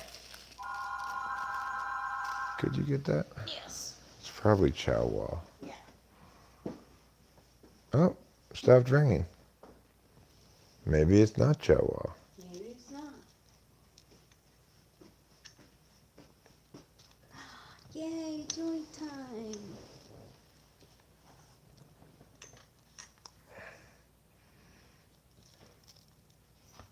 Okay.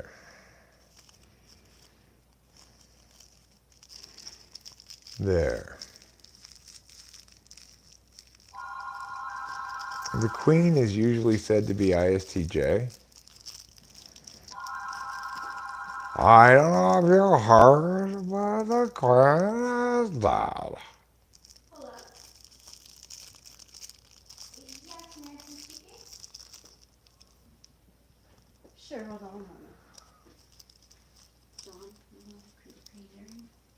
Oh, a caterer. Yeah, do you want to talk to her? Or do you want me to talk to her? I'll talk to her. Hi.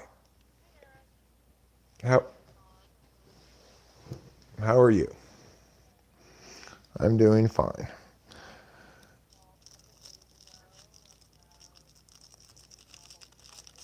Yeah, that's right. It's a wedding. My wedding.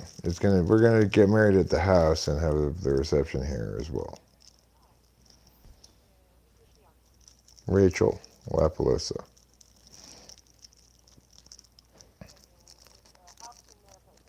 Yeah.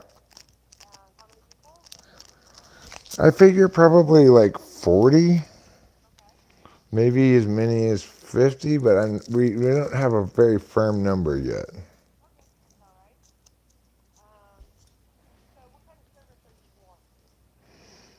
Well, we saw your sample menu thing there on online that had the one with prime rib in it. We'd like to get that, and then we'd like to get additionally probably a vegetarian option. I won't, I'll have to tell you that later on.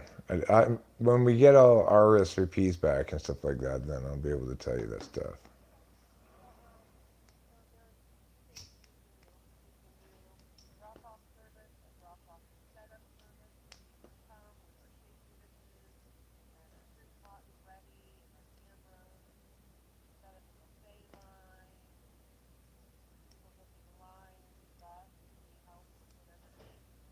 Yeah, we probably want that third one.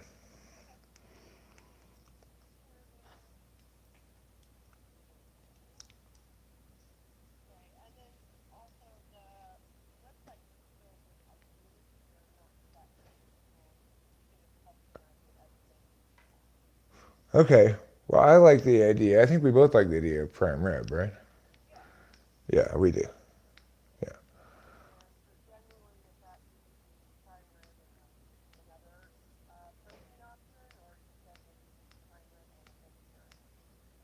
Yeah, 'cause it's like you got all these varying degrees of people who are like, I'm pescatarian or I'm yeah, but there's just too many different things to worry about.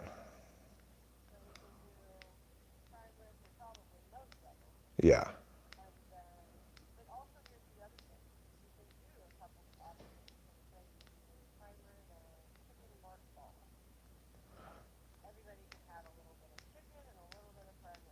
Uh, okay. Well, that's not a bad idea.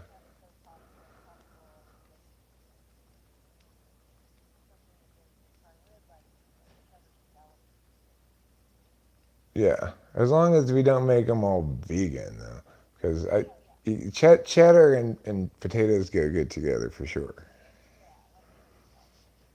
Yeah, I like those scalloped potatoes. My mom used to make those a long time ago.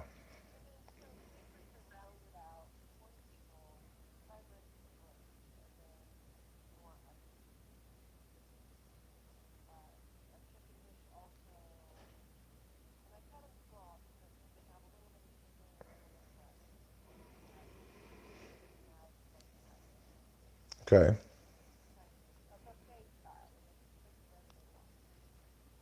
Okay.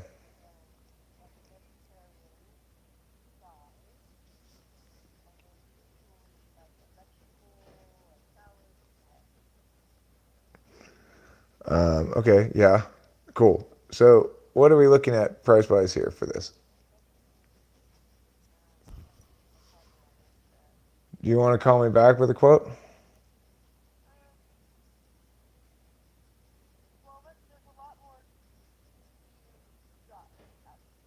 Okay.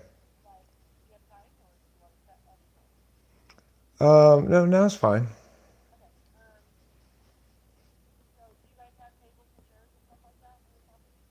Mm, no, we don't have that dealt with.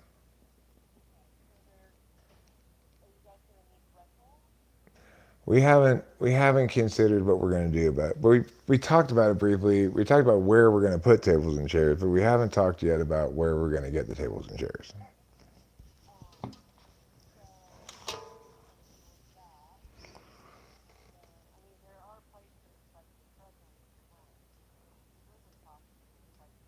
Sure, sure. Um, do we want real plates or do we want disposable plates? If it's going to be buffet style, then we should just do disposable plates. Yeah, let's just do disposable plates. Okay.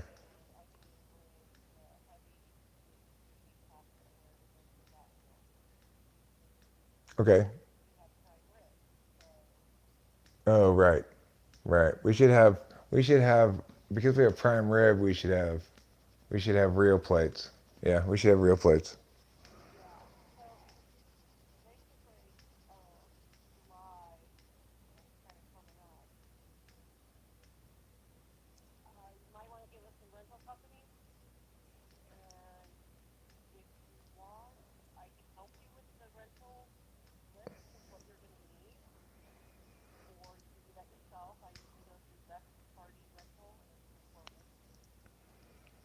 Okay.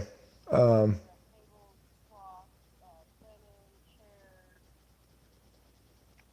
right. Yeah, okay. Gotcha.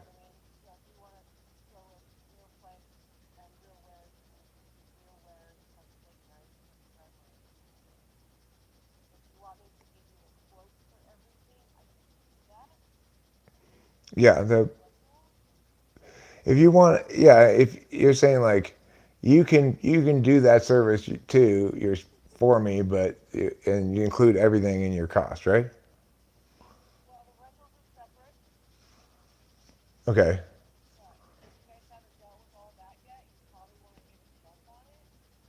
Okay. Uh-huh. Okay. Well, I may be able to acquire sufficient tables without going through the rental thing. Okay. So, do you do you bring those? Do you have an option where you bring that stuff with you and take it away with you?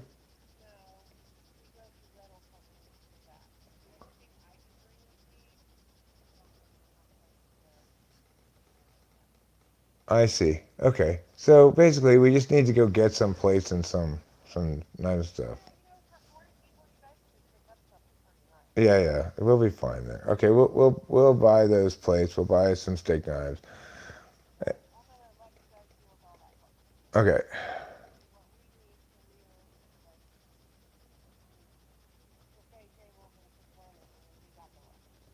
Okay. Buffet tables and linen, and you got the rest. Okay. Okay.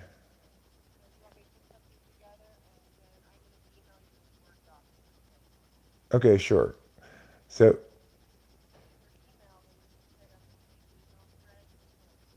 okay. So I'm gonna give you both my email and Rachel's email, and if you can put them both in there, that'd be great. So my email, it's Eric Strauss backwards at gmail.com. So it's SSUARTSCIRE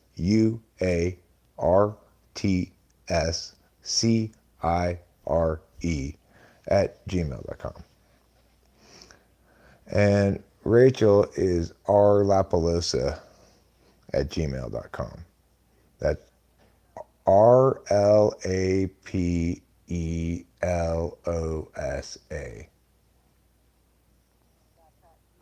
Yeah.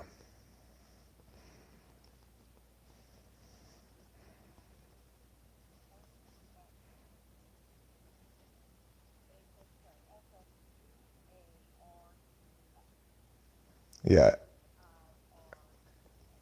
Yeah. SSUARTSCIRE at gmail.com. All right, cool.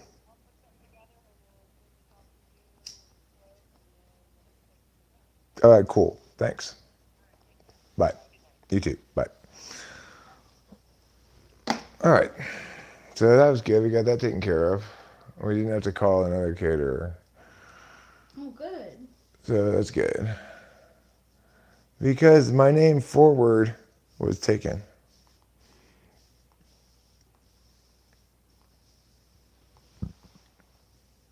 Here you go. I couldn't get Eric Strauss at gmail.com. And I didn't want to get Eric Strauss 1 or Eric Strauss 71 or something like that.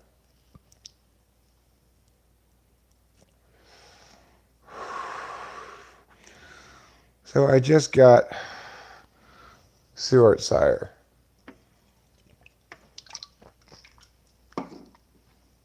Instead.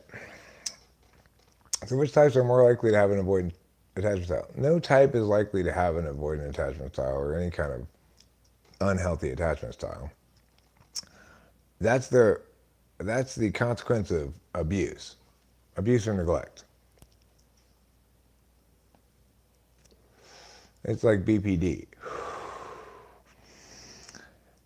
BPD is one way of saying somebody with an attachment style disorder.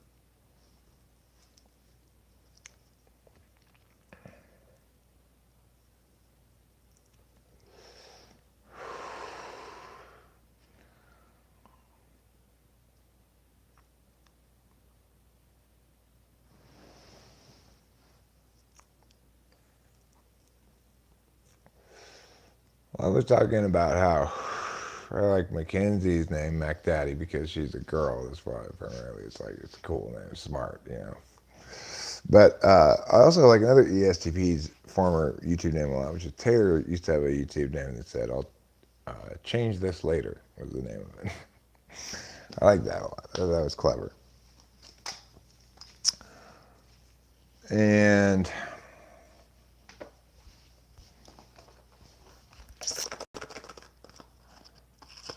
I think Nerd Wallet is a very good name for a product. I think that thing's going to be very successful. Nerd wallet? Yeah. It's got the sort of name that it's perfectly named for what I think it is anyway. I don't really know exactly what it is, but I think it's a means by which you can buy and keep hold of crypto, you know. Keep hold of it. You know what? I forgot my drink and my lighter. So let me just set this microphone down for a second.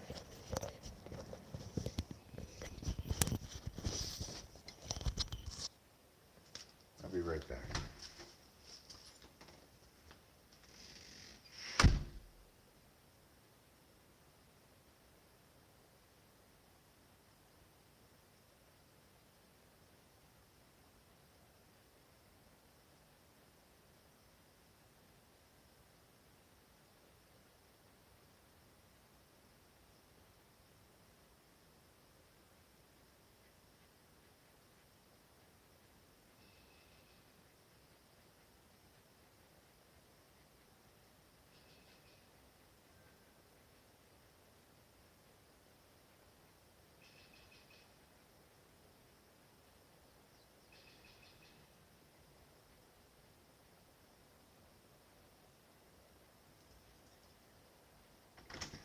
No, Brenna Lee, that's totally wrong. That's totally wrong. In fact, the majority of people have a healthy attachment style. It is trauma that causes the unhealthy attachment styles. Especially trauma early.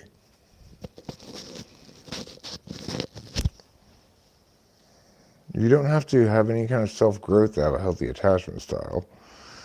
A healthy attachment style just means that you have the capacity to trust the intimate people in your life and the people who are closest to you, and you don't let, and as a consequence, you're not consumed by fears of abandonment. It's only people who suffered childhood abuse and neglect who have unhealthy attachment styles.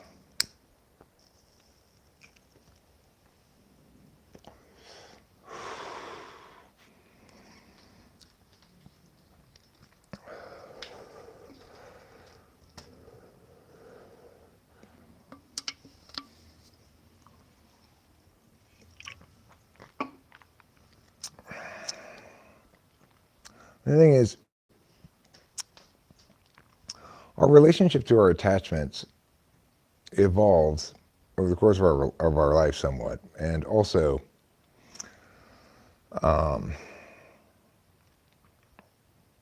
is responsive to our circumstances. So obviously, my relationship with attachment is much healthier now than it was when I was with Kimberly, but I have fundamentally the same healthy attachment style in both relationships. I am operating as though I can trust this person, as though this relationship is going to last, and not as though this person's going to abandon me.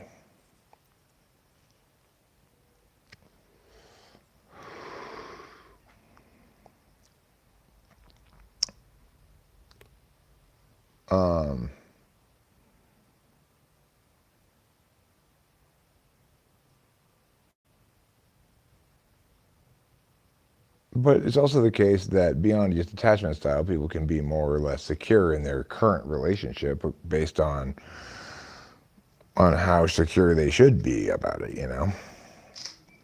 So, despite extroverting all the right things in my relationship with Kimberly, at a certain point, I started to have a lot of doubts about it, you know? I didn't voice those, but I started to have them because we fought all the time, you know? We fought all the time. She was just awful to me in general. She said awful things to me all the time and whatever. So,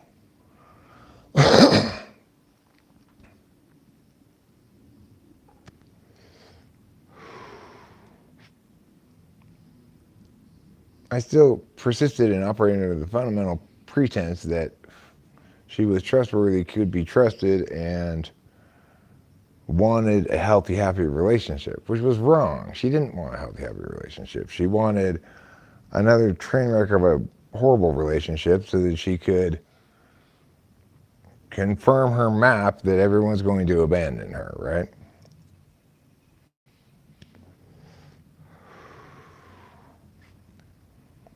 But the thing is, I wouldn't worry so much about what kind of attachment style you have as just concern yourself with the basic pretense or premise involved here, which is you've got to trust people. And if you can't do that, I don't know if that's something you can fix or not. If you can, good for you. More power to you. If you can't, then you're never going to be in a healthy relationship.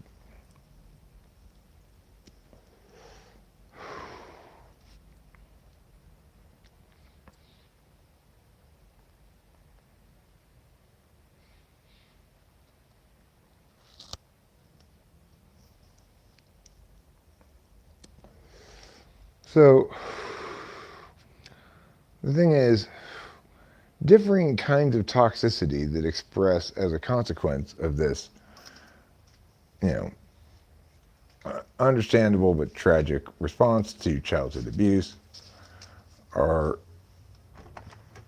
really a secondary concern. Like, oh, well, this guy's toxic in this way, and this lady's toxic in this other way. They have different styles of being toxic. Well, it's like, who cares, right?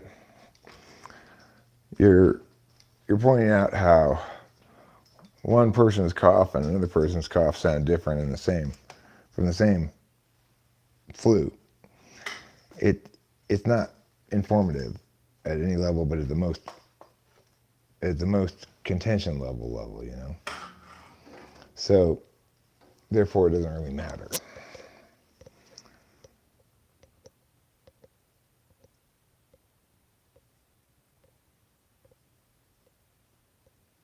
People who are reliant on their own happiness by relaying positive feedback from others all the time. Well, I mean, everyone to some extent needs to be affirmed by the people around them rather than negated. And the idea that somehow you can have entirely neutral responses, I think, is incorrect.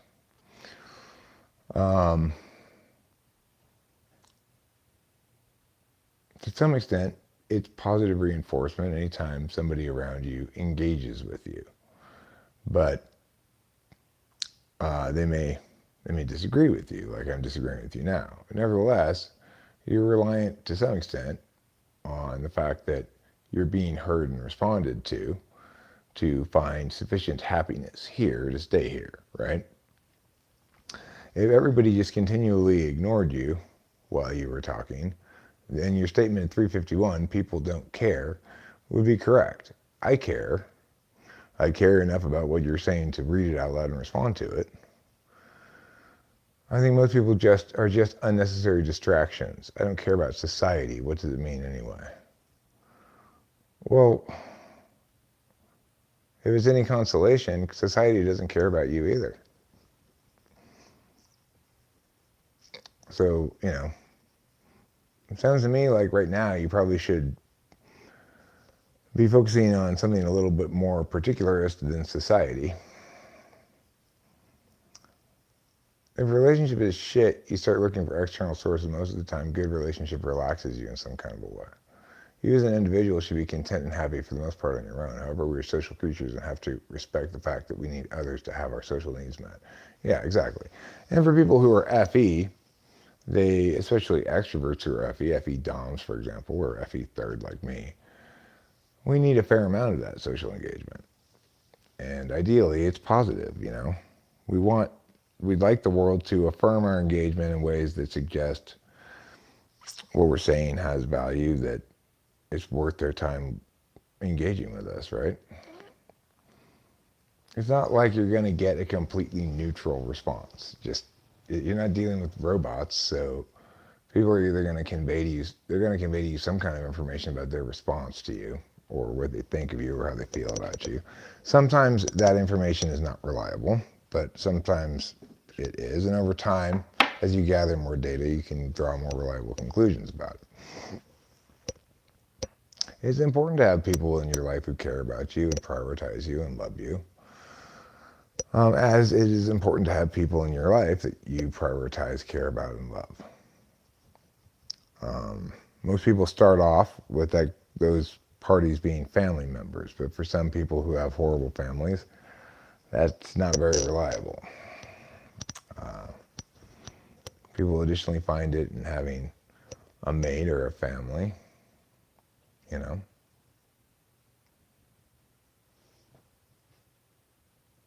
What's the point? Look, you're never going to get to deal with society or women or men or people. You're always going to deal with individual human beings.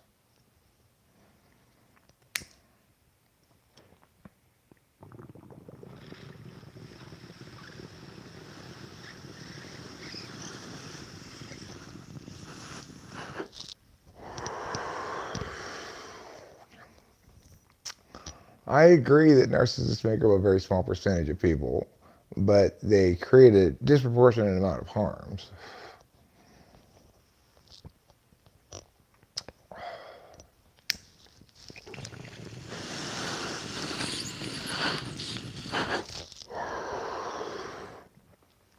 Not to mention pissing me off. That's the greatest harm of all.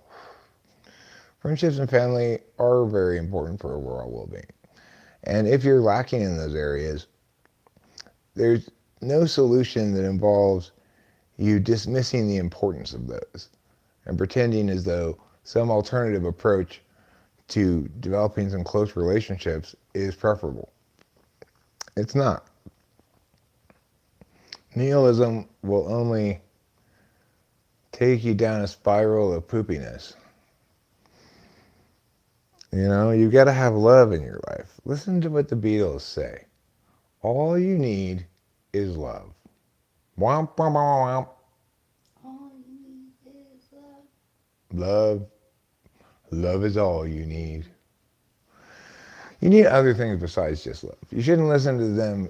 You shouldn't take them too literally. You do need more than just love. Love, money, and health are all you need. And good times and drugs, of course. You need drugs.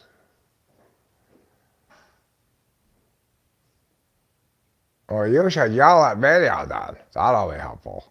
Your video keep giving a rosy picture but think they're shitty. You should say that. You should write him a letter. Your video are bad. You keep acting as if people care what they don't care. They don't care about me. Not enough for me to see that people care at all. And society's just a fall guy. Yes, but what about FI inferior? They need positive reinforcement about their values as well.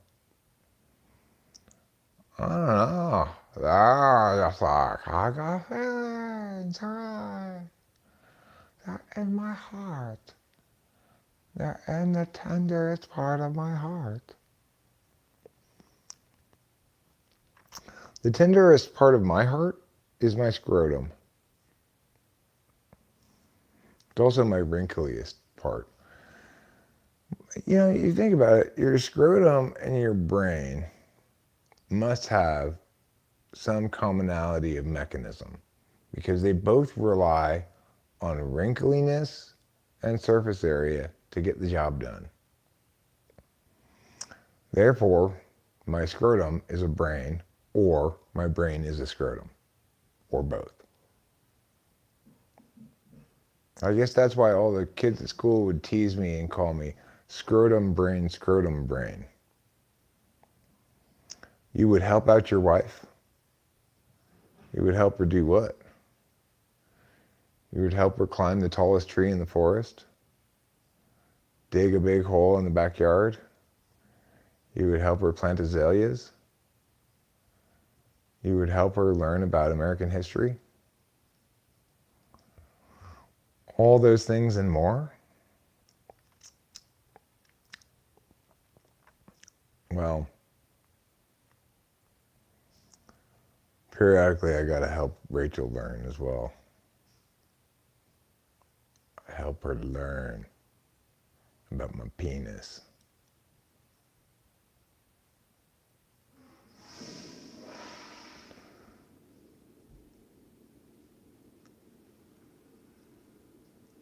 I give her lots of up close and personal lessons. That's right, I'm talking about E-oo, E-oo. When you feel down, you just play the blues. Well, that's a good idea. It's a good strategy. I got the blues because my Lobo is Feroz. What does Feroz mean anyway? Ferocious? Ferocious wolf? Do you consider yourself a ferocious wolf? Like, bite, bite, bite, bite, bite. Scratch, scratch, scratch, scratch, scratch.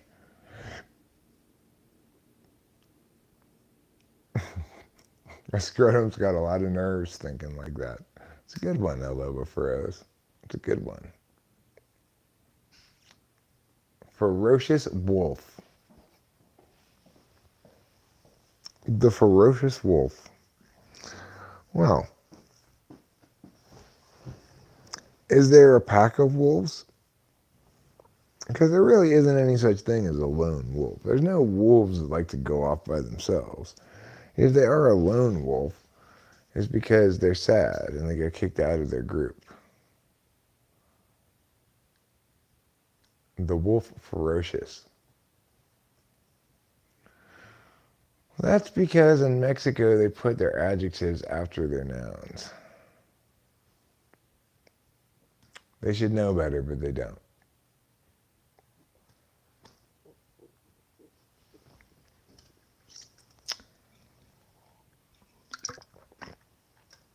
Well, it's 4:02. We've been streaming now for about 2 hours. I'm going to take a gander. That's 59. It's warmer than I thought outside. I'm going to take a gander at ye old sports schedule. We got an NBA game starting at 4:30, Brooklyn versus Philadelphia. And then we got, what's more interesting to me, 7 p.m. The Sacramento Kings against the Golden State Warriors. At 4 o'clock right now, in fact, on ESPN2, the Islanders are playing Carolina. We don't have any Rangers on today. The Kings are on at 7. I'd rather watch the basketball game, I think. Well, we'll see. Maybe we'll go back and forth a bit. I'd be interested in watching the Islanders game just to see how they do. Yeah. San Francisco is currently beating Miami 1-0. That's good. The Angels held off Boston 5-4 as the final. I guess Ohtani got the win. That's good too. Let's take a look-see at that one a little more closely. Angels avert a 4-game sweep with 5-4 victory over Red Sox.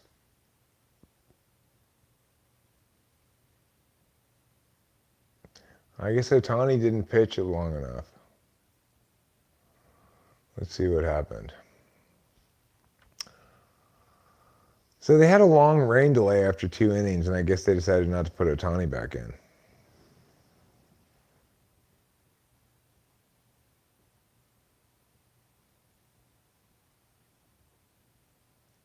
Yep. I guess that must be what happened. Did he stay in at the hit, though? Let's see.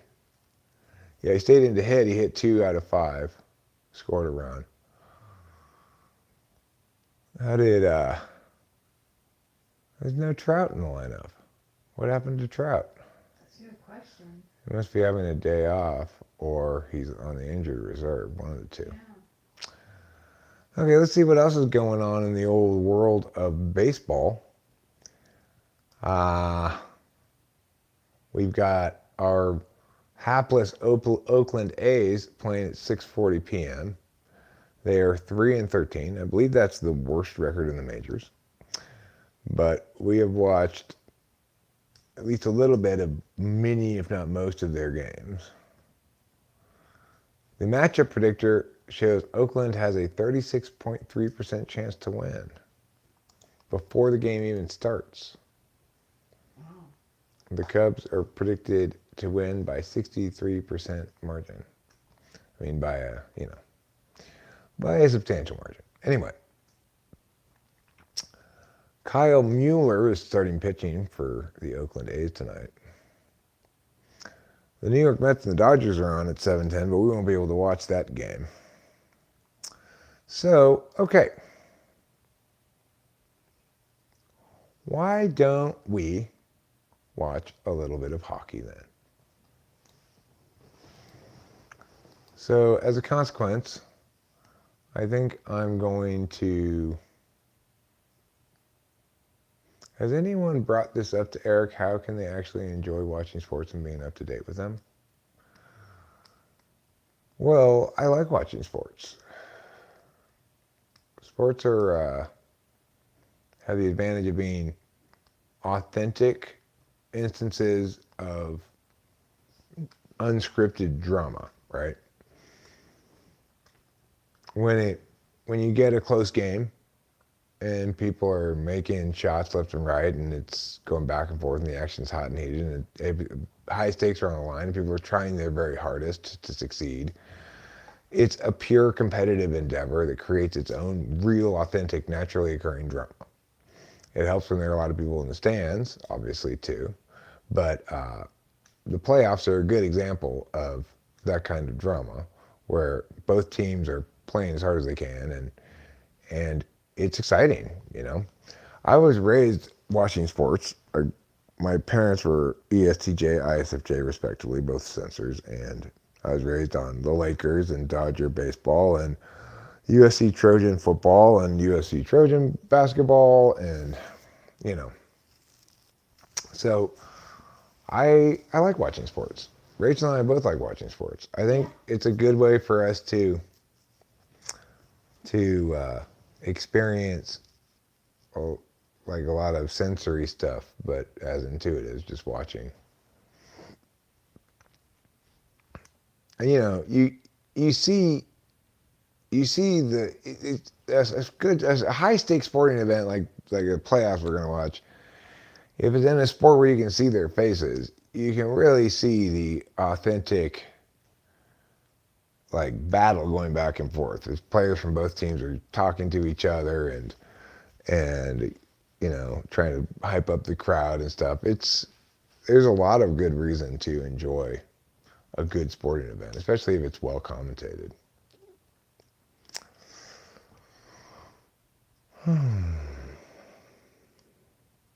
All right, anyway, I'm going to call it a stream and we're going to watch some sports. Thanks for being here. Don't forget to eat plenty of cheese.